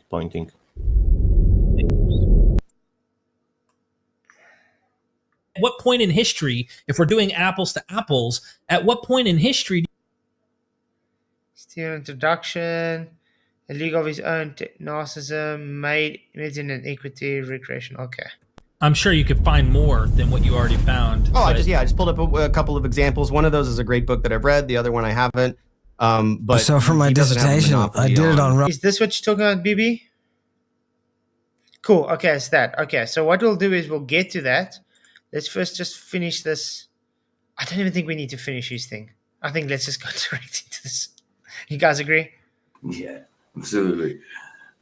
Because there's only so much of that I can take. Okay, let's try this. Roman pharmacy. Okay, right. And Roman pharmacy. Roman pharmacy. Okay. Nobody's written a work on Roman pharmacy, and I had already done a translation and commentary for a master's thesis. That's usually what they give to doctoral students. I had done one for a master's thesis, and I was like, I'm not doing that again. So I'm going to write a text that's just kind of a general Roman pharmacy text so that people can learn about drugs in the ancient world. And the committee told me take very he's obsessed with drugs. Yeah, definitely. Very obsessed with drugs. Yeah. Out the chapter on recreational drugs, or we're not going to give you the degree. And you only had one chapter that was about recreational drugs. Yeah. The rest were all medicinal. Oh wow. Yeah. But didn't you say that they didn't distinguish between recreational and medicinal? Is that right? No, that's exactly right. We were distinguishing. You see, practically everything he says is already showing contradiction. Gosh. Oh, gosh. Wow. This is actually good so far. You do it now, but they didn't back then. No, back then. Things that you and I would call recreational, they didn't consider recreational. They considered medicinal. I met with the head of the department and was told you have to take out the chapter on recreational drugs, and you have to scrub any references to recreational drugs in the rest of the work. She said the Romans just wouldn't do such a thing. This is the head of the... That's bullshit. That's probably not what they said. And he's just making up his own blooming story as he goes along. I'm glad they're seeing through the guy's bullshit, so that's a good thing. Department. And by that time, I had seen so much stuff that the Romans were doing. I was like, oh my God, I understand what's going on. They're building a ceiling that we can't get beyond, that doesn't exist. We should be able to go right through that. Some have wondered geometry class how Pythagoras came up with a famous theorem regarding the relationship between the hypotenuse and the remaining two sides of a right triangle. Madison, author of David Hillman, has a theory about this ancient Greeks that may gate on a few nerves in the classical studies world. It comes down to this. Maybe Pythagoras was smoking something. Everything to him is just someone who took drugs. Yeah, I realize that. He just wants it to fit in with his worldview. Everything must just take drugs, then it's fine. Of course. Drugs is the reason people are smart. Drugs is the reason why. That is the reason why I act how I act. Yeah, he's That's like, the drugs reason is why I'm the stupid. reason why Jesus died on the cross. It was an overdose of drugs. It's like, what? That's funny you should say that. Drugs are the reason why people are smart. They made a movie about that, didn't they? Limitless. Oh, yes, I remember that. That was good. That was quite What good. about another one, Focus? I think that was also. But how you can even use this, phrase? Drugs were the reason that Jesus died on cross. No, everyone was freaking dying on cross. There was no survivors from the cross. Yeah, no, It but was he's just- claiming that he didn't die from crucifixion. He died from overdose. He claimed that the apostles gave him drugs in the form of vinegar so he would not feel the pain, and that he got an overdose. If you read the Bible, you'll know that Jesus didn't accept the vinegar. That's right. That was my point earlier. Yeah, absolutely. Oh, wow. He probably says, yeah, he accepted it, then had asked for more. Oh, man. Thing with these texts, we can do that. And once you scrub, you decided to. See, everyone at Hillman was using drugs, from farmers up to Roman Emperor Marcus Aurelius. Hillman's new book, The Chemical Muse, Drug Use and the Roots of Western Civilization, takes a closer look at the use of drugs by an ancient Greek and Romans. Scrub the chapter from your dissertation and any sort of reference to drugs whatsoever, and then they accepted it and gave you your PhD. Any references to recreational drugs? Recreational. Because there are a whole bunch of drugs all over it, right? For healing, right? I mean, drugs that you use in anesthesia. Right. What did they use? Fantastic. What was the response after your book, The Chemical Muse, was published? The Bryn Mawr Classical Review came out, which is the big reviewer. And a European professor, French, came out and said, this book is dangerous. I wonder why. I wonder why it's dangerous. It's because it's all based on bullshit. Maybe that's why? Because it's all made up stuff that you just want to put drugs into everything? Because you have some weird obsession with drugs? It shouldn't be read at any university, anytime, ever. It was roundly ignored, put into the guy said, this guy obviously has a drug agenda. There we go. What did I just say? Exactly. What did I say? Yeah.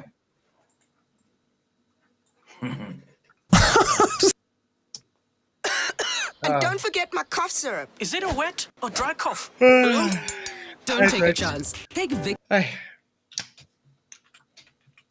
By the way, guys, please hit the likes, share the show.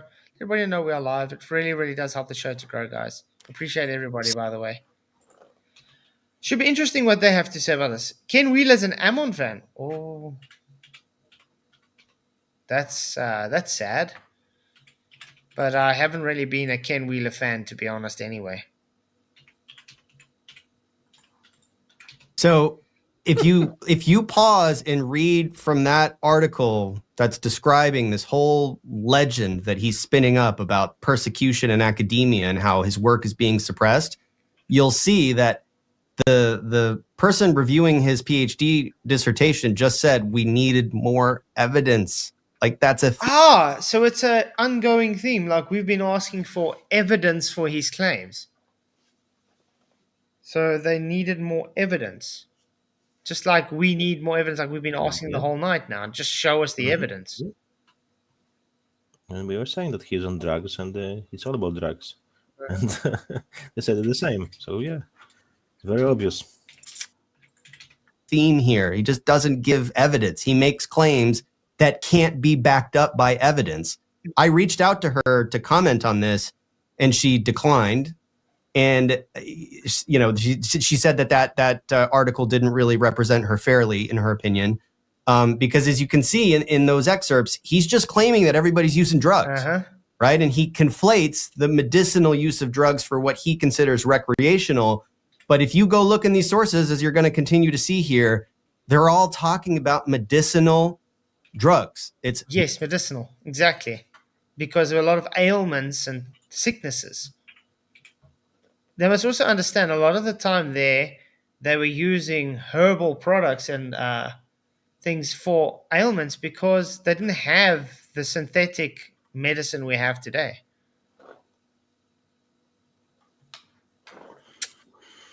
Yeah. Medicine. Drugs are medicine. Mm-hmm. So just to clarify, you're suggesting this already early into this critique is in his professional PhD in the actual academic arena, which is, by the way, Roman medicinal stuff, which wouldn't that mean it's Latin and not Greek in terms of its special? You can go online and purchase his. Yeah, Roman is Latin. Yeah, absolutely. It's a dissertation. It's because it's peer reviewed. There's like nothing to critique there for me, right? Yeah. But I didn't find there's no Greek in it. Like he's selling himself off as a classical philologist. He doesn't. His emphasis is on Latin sources and pharmacology. He said he spent 2 years on it. I'm sorry, that doesn't make you a classical philologist. According to him, it does. Classical philologist. Yeah. I think in his own philologist. It's one of them words, isn't it? It sounds like a word that you're trying to pronounce and it's not coming out properly. Philol. What am I trying to say? Philol. It doesn't sound like a word, does it? It sounds like a sound. Yeah.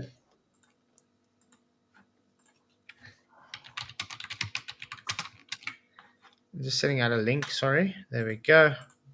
But yeah, philologist, it sounds like a weird name. What's up, Justin? Good to see you, man. Thank you for coming.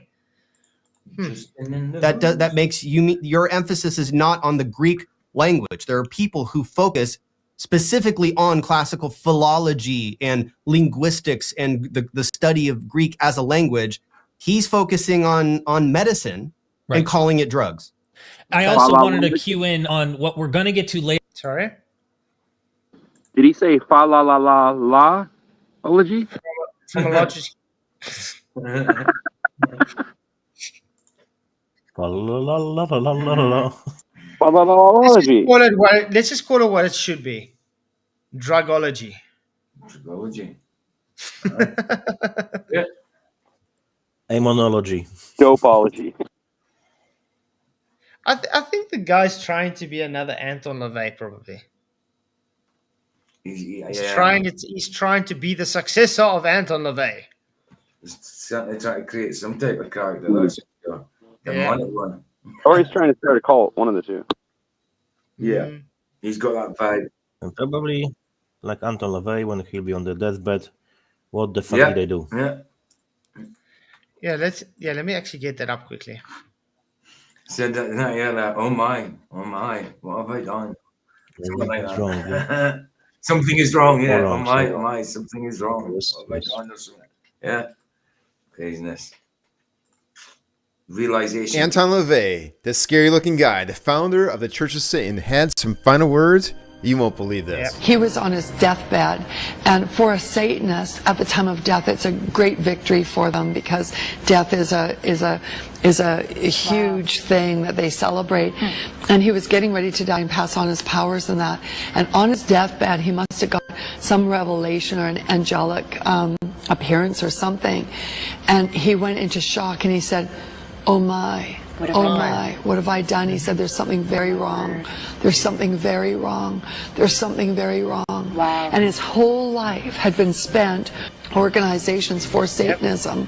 And then at the end of his life, he gets this light that comes to him. And everything that he built, he realized was wrong. The Bible's... Yep, everything he built, he realized was wrong. Yeah. I mean, that pastor woman, don't trust her at all. But yeah, the story's still true. The story's still true about him. But the woman who told it, don't like her. Yep. But yeah, oh my, like she said, realization. Yep. But it's not just even him. It's a lot of testimonies you can see from ex-Satanists and stuff before they die. Or when they do die, they end up seeing there's a lot of wrong. They go to hell and whatever, and they come back. Well, as they call it, hell. But a lot of them call it as like the waiting place. Yeah, I have even an interview with ex-Satanist who experienced God, Christ. He was changed in a second. So yeah, they become radically changed when they come back. Yeah, I was talking. I didn't realize I was blooming muted. when after she did you hear what I said about that woman pastor? I said I didn't. How it told the story. I says the story is true, but I don't trust that woman pastor. So yeah, we heard that. Yeah. Yeah, you heard that? I don't know because for a second I was on mute. I must have clicked the button after I said that or something because I looked and I was on mute. I was like, oh, I might not have heard that. I don't know what happened now. Okay. Later with this burning purple and stuff, kind of foreshadowing what's coming and different things. Wouldn't this kind of fit this kind of problem with academics who peer reviewed it and said, there's not enough evidence for what you're claiming here. Like you're making all these claims and jumping to conclusions, it seems, without having any way of substantiating what you're claiming about it. He's got what we call, just trust me, bro. There you go. Shot BB, thanks for coming, man. Yeah, he's just got, just trust me, that's all. It seems like a consistent trend, even when he was... Yeah, because his fallback is saying, I can read the text, you guys can't, so just trust me what the text says. That's all he has. Yeah. Usual. Actually under a rigorous umbrella of academic institution, now he has the free reign to make up anything and nobody's got a G-check him on it. You know what I mean? Well, and the result in that dissertation is that there's just a missing chapter. That there's the chapter in there that's full of BS that doesn't have the evidence to back it up, that didn't pass peer review, is what he just published, right? So you can go and read My Chemical Muse, and that's the Chemical Muse. That's the book that he produced from that chapter that didn't make it into his PhD thesis. Exactly. That's it. So because it wasn't his the dissertation and it was taken out, he just took it and just made a book of it. That was it. So he used his good parts to make the bad parts come out. Like guys, he made that dissertation on purpose. But that's why I said the guy reminds me of Billy Carson. Just a big bullshitter. Yeah. All these claims, I've done this, I've got that, I'm the best at this, and he really is quite. He sounds intelligent. I mean, he's a really intelligent guy, but what he does, he's actually pretty much second rate at. Apart from his own bullshit, he's good at his own bullshit. Yeah. Exactly. Thesis because reportedly it didn't have enough evidence to back it. Got it. So that's it's bunk. Yeah. Just that's that. Woo! I thought there's going to be more on that guy, but I can't take the guy anymore. He's a bit eccentric. He's a bit too hectic for me. Yeah, he's all over the place. Crazy. He really reminds me of me. He does remind me from that guy in REM, but also someone else. Can't remember.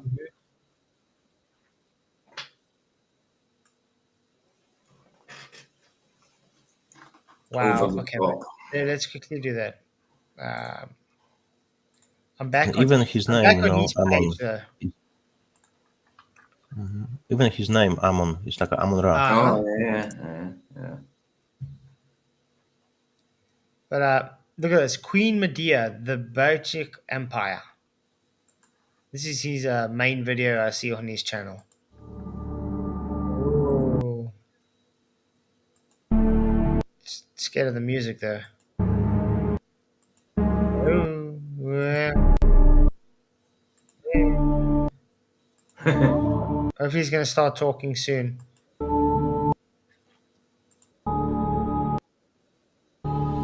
A century before the first year of our Lord, a man named Diodorus from Sicily recorded for posterity the beginnings of the greatest empire in human history. Oh, is it? He started with the royal family, who lived on the shores of the Black Sea and called themselves the descendants of Helios.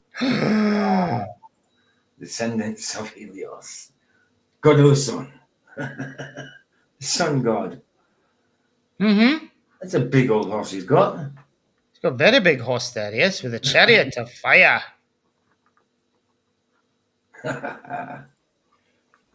Diodorus tells us just of the royal family. Sorry? Has the horse actually got rear legs or just wheels? I think these are AI images though, so. Yeah, I think that's what it is. Yeah, BB says he says she was the first Christ, Medea. Okay. Apparently. Whose magic created an empire of the mind. Really? He tells us of the first queen to be the Christ. Indeed, he tells us of the first queen to be the Christ. Wow. I mean, I've never heard so much carbon in all my life. The first female monarch to rule England was in 1553. Let's see if any other land ever had a queen before then. You guys shouldn't laugh. People are going to believe this. That's the problem.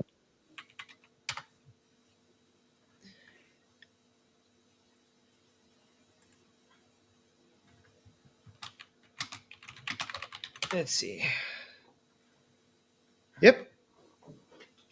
The title First Queen of the World is a bit ambitious. The concept of queen is existing organized monarchies have evolved over time. However, Kubaba, also known as Kugbo or Kubabe, is considered the first known female ruler in history. She lived in the ancient city of Kish in Mesopotamia and was tavern keeper who later became a ruler. Let's see. If I can get the dates on this. 2500 BCE.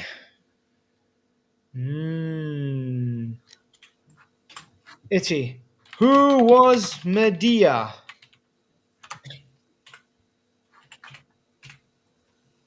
Medea is known for most stories as a sorceress, an accomplished pharmakia. Oh, no doubt. No doubt. No Now doubt. you know why what's his name calls himself Medea. No doubt. So that's where he got this from. Because of his the daughter of his King worldview. Aetes. She's a mythical granddaughter of the sun god Helios and the niece of Circe, and entrances goddess. Her mother might have been Lydia. She plays the archetypal role of helper maiden, aid Jason in search for a golden fleece. It said quest she uses her magic to save his life and kills her brother to allow Jason to escape. Once he finishes his quest, she abandons her native home of cultures and flees westwards with Jason, where they eventually settle in Corinth and marry. That's Jason and the Argonauts, right? Tell me, has this Yeah. got anything to show Jesus, the first Christ? No. For start, it's mythical. You know what I mean? Keyword, yeah. That's why he's got that logo. That's why he's got that logo. Or is it two serpents? Yeah, riding two serpents on a chariot. Yeah. Yeah, you don't know that? You never seen that one before? Well, I've seen it. I just didn't know what it was attributed to. But now we know. me neither, but I'll be honest. There's something wrong with this guy. Oldest gospel, the oldest mystery, and she developed it. He tells us of her power. Sorry. There's only one gospel, and that's the New Testament. There's no such thing as the oldest gospel. You have to verify that it was actually gospel first, and that you can't. Sorry, dude. Yeah. Oh, man. Power stretching from east to west. He tells us of the buildings and the monuments marked by her name. He tells us of the engineering feats she accomplished. views for this. He tells us of the medicine. Wow. And she It fits his world, doesn't it? So he has to use it, Wilbur. Well, Orion says Medea is said to be the first Christ herself. I just don't understand that. Medea. To anoint herself, basically. Is that what he's saying? Anointed herself. The phrase Medea is the first Christ is a misnomer. Medea, the sorceress and entranced from Greek mythology, is a character who feathers who play Medea, while Christ is a figure of central importance in Christianity. They represent distinct figures from different cultures and religious traditions, and there is no historical or theological basis for equating them. Medea is a complex and tragic character known for her cunning and vengeful nature, while Christ is a central figure in the Christian faith, believed to be the Messiah. There we go. So no, that's nonsense.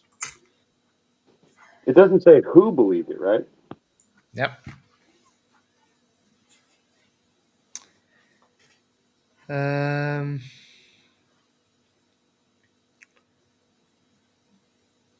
Early Christianity portrays Medea as a multifaceted figure. She's depicted as the daughter of Juno and Jupiter. Okay.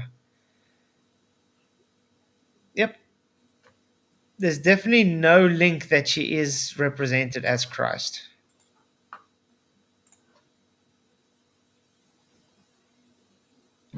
Let's open it. I don't have a head tattoo say Medea. I thought that was that one on his head, yeah? Hospitals that were built. He tells us of the people who worshipped her. He tells us of her divine mouth, from which came the future. Really? He tells us of Medea. Okay. I don't think I really need to watch this. Well, he's just saying things. He's just saying things. So did the people. Oh, shame. Okay.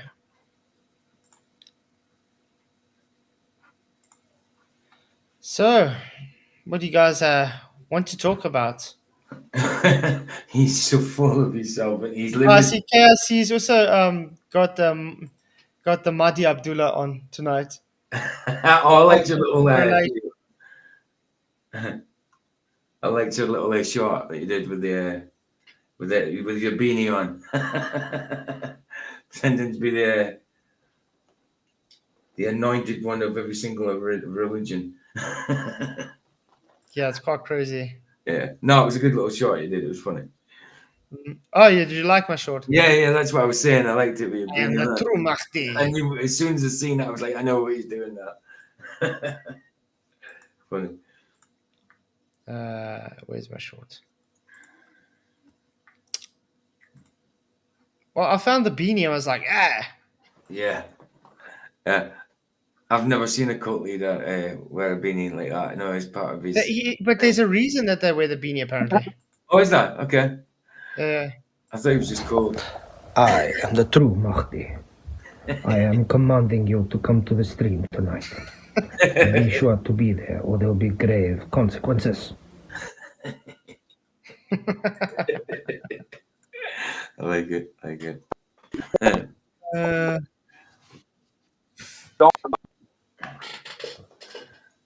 You're breaking up, Matt.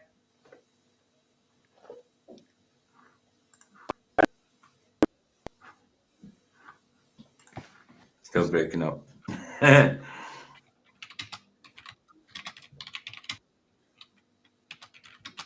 Still breaking up. The black beanie worn by the Mahdi and Mahdi's followers is not a religious mandate or a specific dress code for the Mahdi. It's more of a fashion accessory, cultural symbol, or a way of expressing identity or belonging. The idea of the Mahdi wearing a black beanie is more about cultural expectations and personal preference rather than a direct religious requirement.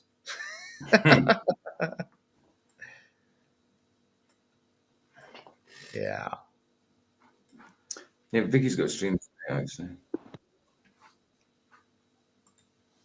Yeah, your signal's terrible at the minute, Ryan. Very bad, Ryan. Notice that you're talking, but it's just in and out, in and out. You don't know what you're saying at all. Okay, what Ryan said.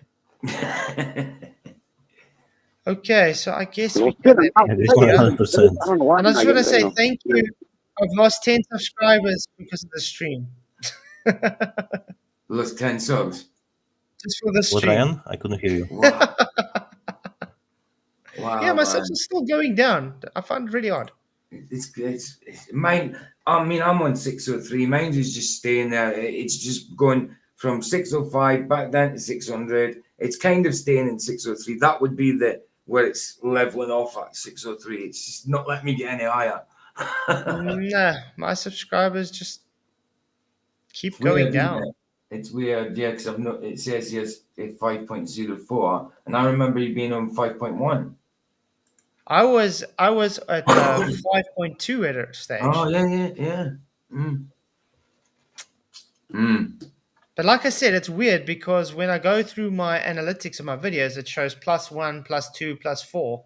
Yeah. And it's saying I have now, let's see, for the last 28 days, sorry, I've got to wait for the Wi-Fi. Minus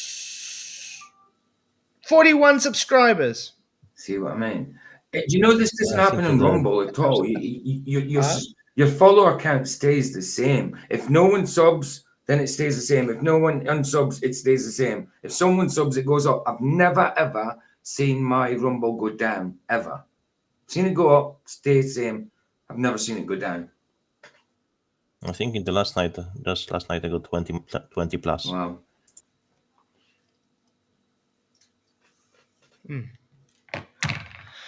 But yeah, exciting stuff. So, I think I will ask him what drugs he is using. I need some. I want to be as crazy as he is. Okay, so Peter, you have a stream coming up tomorrow? Yeah, tomorrow. I was going to do it today, but then I realized I was getting ready to do it. Then I had a blooming appointment I forgot about. So, yeah, I had to put it off till tomorrow. It's the debunk of the part of the zeitgeist where they say Jesus was plagiarized from other things and stuff like that. It's Luke's coming in to do it with me. He's giving me the links and all that kind of thing.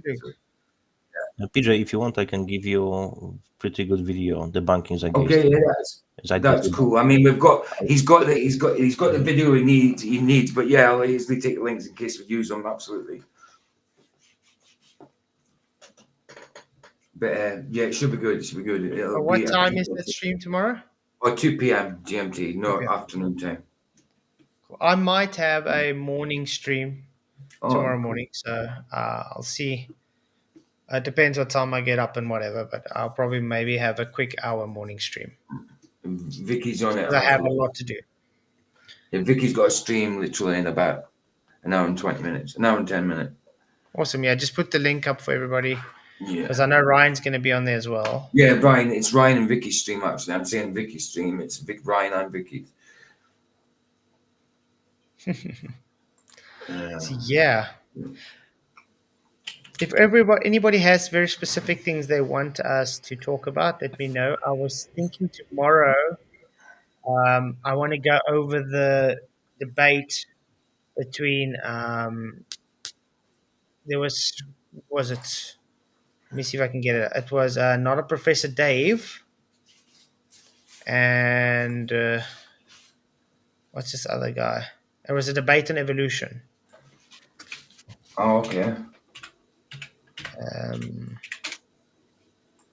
think it'll be a very good debate, actually. Well, I just got to find where it was because it was a few days ago. Next one. So is modern day debate, have they stuck to not talking about No, where I got the video was a few days ago. I think it was a while ago, though, the video, the debate itself. But there's another one that also I'd love to, the Origins of Life solved. Dr. Lee Cronin versus Dr. James Tour. Debate at Harvard, Cambridge. That can be good. I think that can also be a good debate to watch. Nice. They make claims that they know origin of life, but they have no evidence. They have assumption, and they base their so-called science on those assumptions. Yep. So if you are in the bedrock on the very base wrong, everything what you say further is wrong. Nice. That's part one. How can I find that? Part one. Oh, it's both part one. Yes, Damian, I know the platform. I can give you a link to his channel, to the missing link. Give me a second. I can't seem to find that video. Why not?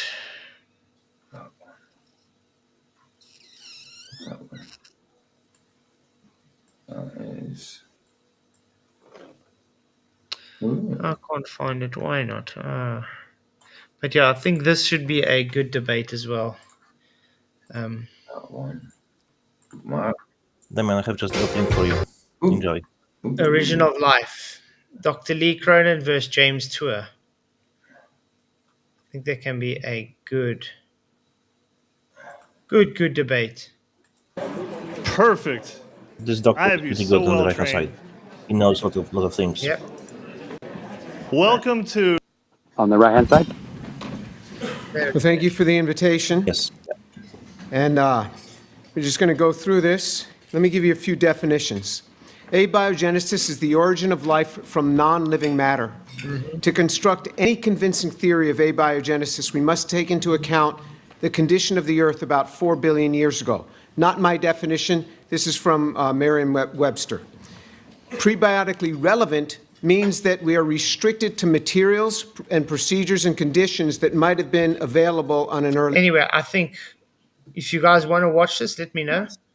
I think it'll be a great debate to go through. Because I like the evolution debates as well. Oh, absolutely. I mean, I used to love Kent Hovind for his creation debates, but obviously I know a bit more about Kent Hovind now. But back in his late 90s, early 2000s, I liked him for creation. Then when I thought the world was a globe, you know what I mean. I think he did well with creation, though. Yeah. Obviously, there must be certain parts of it he's wrong with because it fits in with his own belief. But yeah, in general, I liked it. Not so much more. Someone's exposing Mr. Hillman as well. Let's see. Norman. Everybody's fact checking Hillman and showing him false. Let's see. Yeah, I would hope so. An exorcist and an atheist walk into a bar. Did you expect a joke?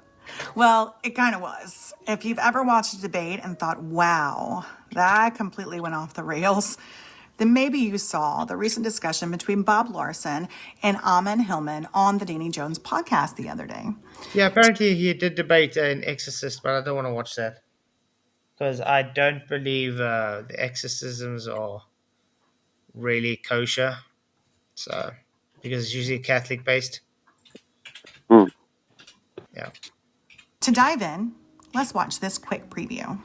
I tell all my seminarian students when I What was that? The was flash on the teaching in a screen? seminary, I told all of them the first day of class, you've never read the Bible, and they all give me a dirty look, Bob. Well, I know where you're going They all with give this. me a dirty look.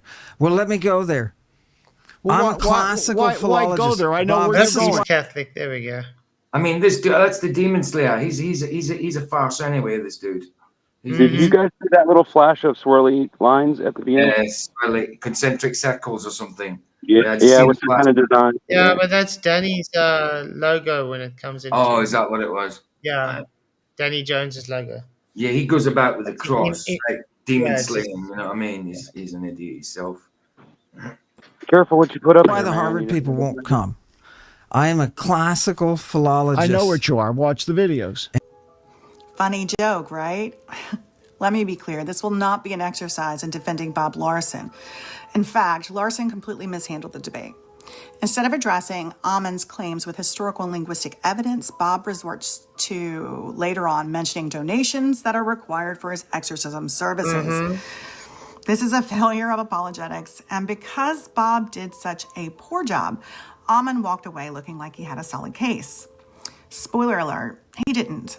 And that's why we're here. Yay! A little context first. Bob Larson is the self-proclaimed world's leading exorcist. Yeah. He claims to have performed over 50,000 Wow. exorcisms. Yeah. Okay. First of all, if they give such a large number, then you know it's fake. Yeah, I think I've done some stuff on him. He's an idiot. He's an idiot. Craziness. Ammon HIllman is an American He's classicist got who actors converted working from for him. Christianity to a secular worldview and has reinterpreted the Greek text of the Bible to support those views. Ammon made some really bold, really radical historical and linguistic claims about Greek, the Bible, and history that fall apart the moment you actually fact-check them Exactly. against evidence. That's the whole point where we're saying he's just full of nonsense. Yeah, that's how we say he's full of nonsense.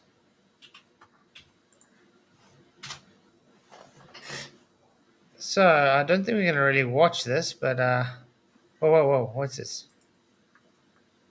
What is a Christ? Exposing Ammon HIllman's legit... Oh, this should be good. Just see this. Almost right away in the podcast, Ammon challenges Bob to define a Christ. And what he's implying here is that Christos does not, the Greek word Christos, does not mean what It means Christians think anointed. it means. In some of his other works and later in the video, he talks about how Christos has been interpreted to mean something that implies drug use. But does his claim hold up? No, With deductive reasoning? we went through it already. Yeah, we went through it already. It doesn't hold up. Quite bad, actually. Historical linguistics and actual Greek sources? Let's dive in. And you have never read the Bible. Tell me what a Christ is. Okay. What is a Christ? I'm not going to tell you that. Because you don't know, No, Bob. no. Wait a minute. What is a Christ? Ammon's argument for redefining what a Christ is immediately falls into a false etymological fallacy. Just because two words sound similar doesn't mean that they can be ascribed the same. Context, remember, that's what we say when it comes to context. And that's exactly what West Hoffman was saying as well.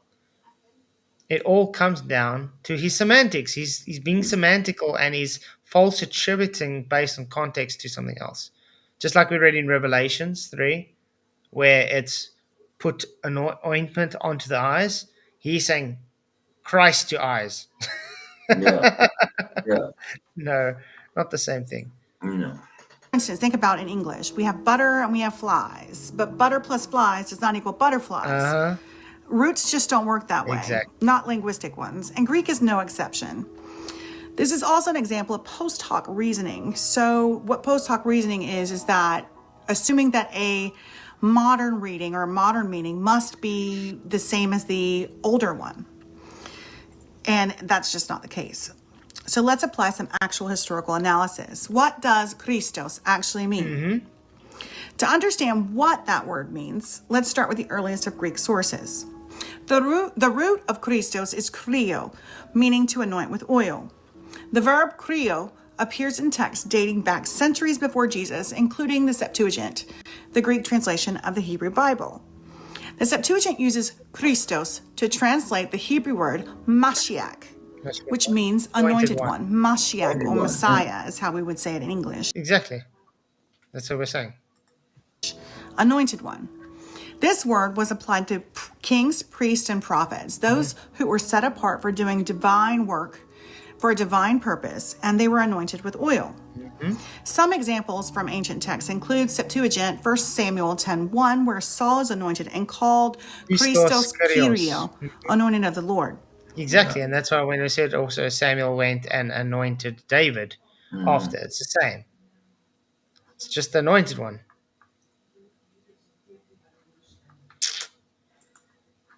Brilliant. I'm so happy she's doing this though, because that good information. I don't know who her channel is.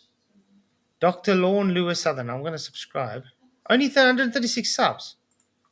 How many? Yeah, only 136 subs. Oh yeah, good. Let's have a. There's her link, guys. Nice. Cool. Septuagint, Psalm 2:2, the coming Meshiach, Messiah, is referred to as O Christos, the anointed one. Externally, Plato's Republic in the 4th century BCE uses krio in the sense of anointing, not drug use. So if Christos means anointed one, how did Ammon come to this really bizarre conclusion? I know how he came out to it. Because he's drug-induced and he's obsessed with drugs and thinks medicinal use is drug inducement. Conclusion. Ammon is conflating Christos with pharmakeia, a completely different Greek word. These words are not related linguistically.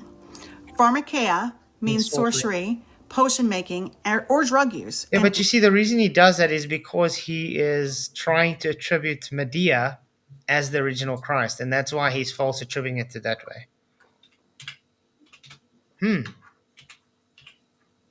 Interesting. Well, I did put the link in for you guys if you are wanting to go and listen to her.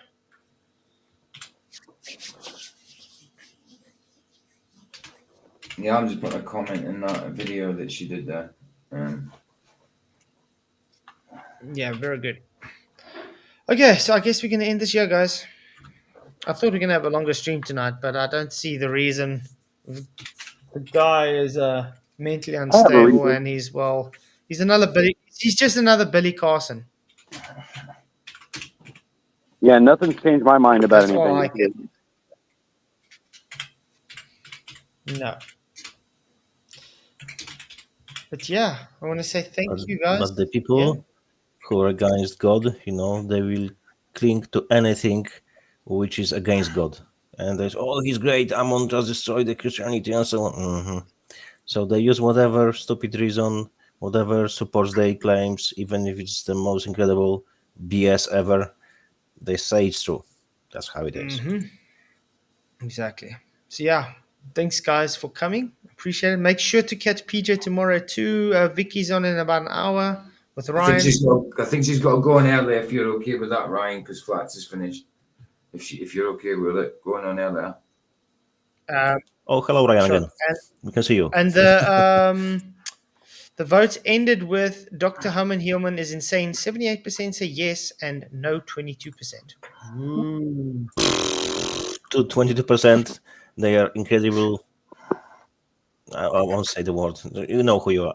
If you said, if you answered it before, you got to see. I did. I answered beforehand because I know better. I know that Keith wouldn't put anything up there that wasn't obviously. I mean, well, you saw the previews. Obviously, I must admit, I know you too well. Keith. You're not going to put anything up there that's, you know what I mean, that you're not going to be right on. You study stuff. You're a smart dude, you know. Yeah, but I mean, you would have seen in the preview that said it all, so. You've gotten me before on those questions, though, where I answer it ahead of time and then I'm wrong, but it's not very often. But yeah, guys, appreciate everybody. Remember to hit the like, share the show if you haven't already. It really, really does help. And appreciate everybody's support on this channel. I'll see you all tomorrow morning, hopefully, with a quick special. Thank you for coming. Many blessings, and may. What's the special tomorrow? What's the title? Subject? Don't know. Is it a surprise or It's a is there fiesta. something planned? Fiesta. Parlo italiano. Nice. Yeah. Just guys. See you tomorrow. Bye.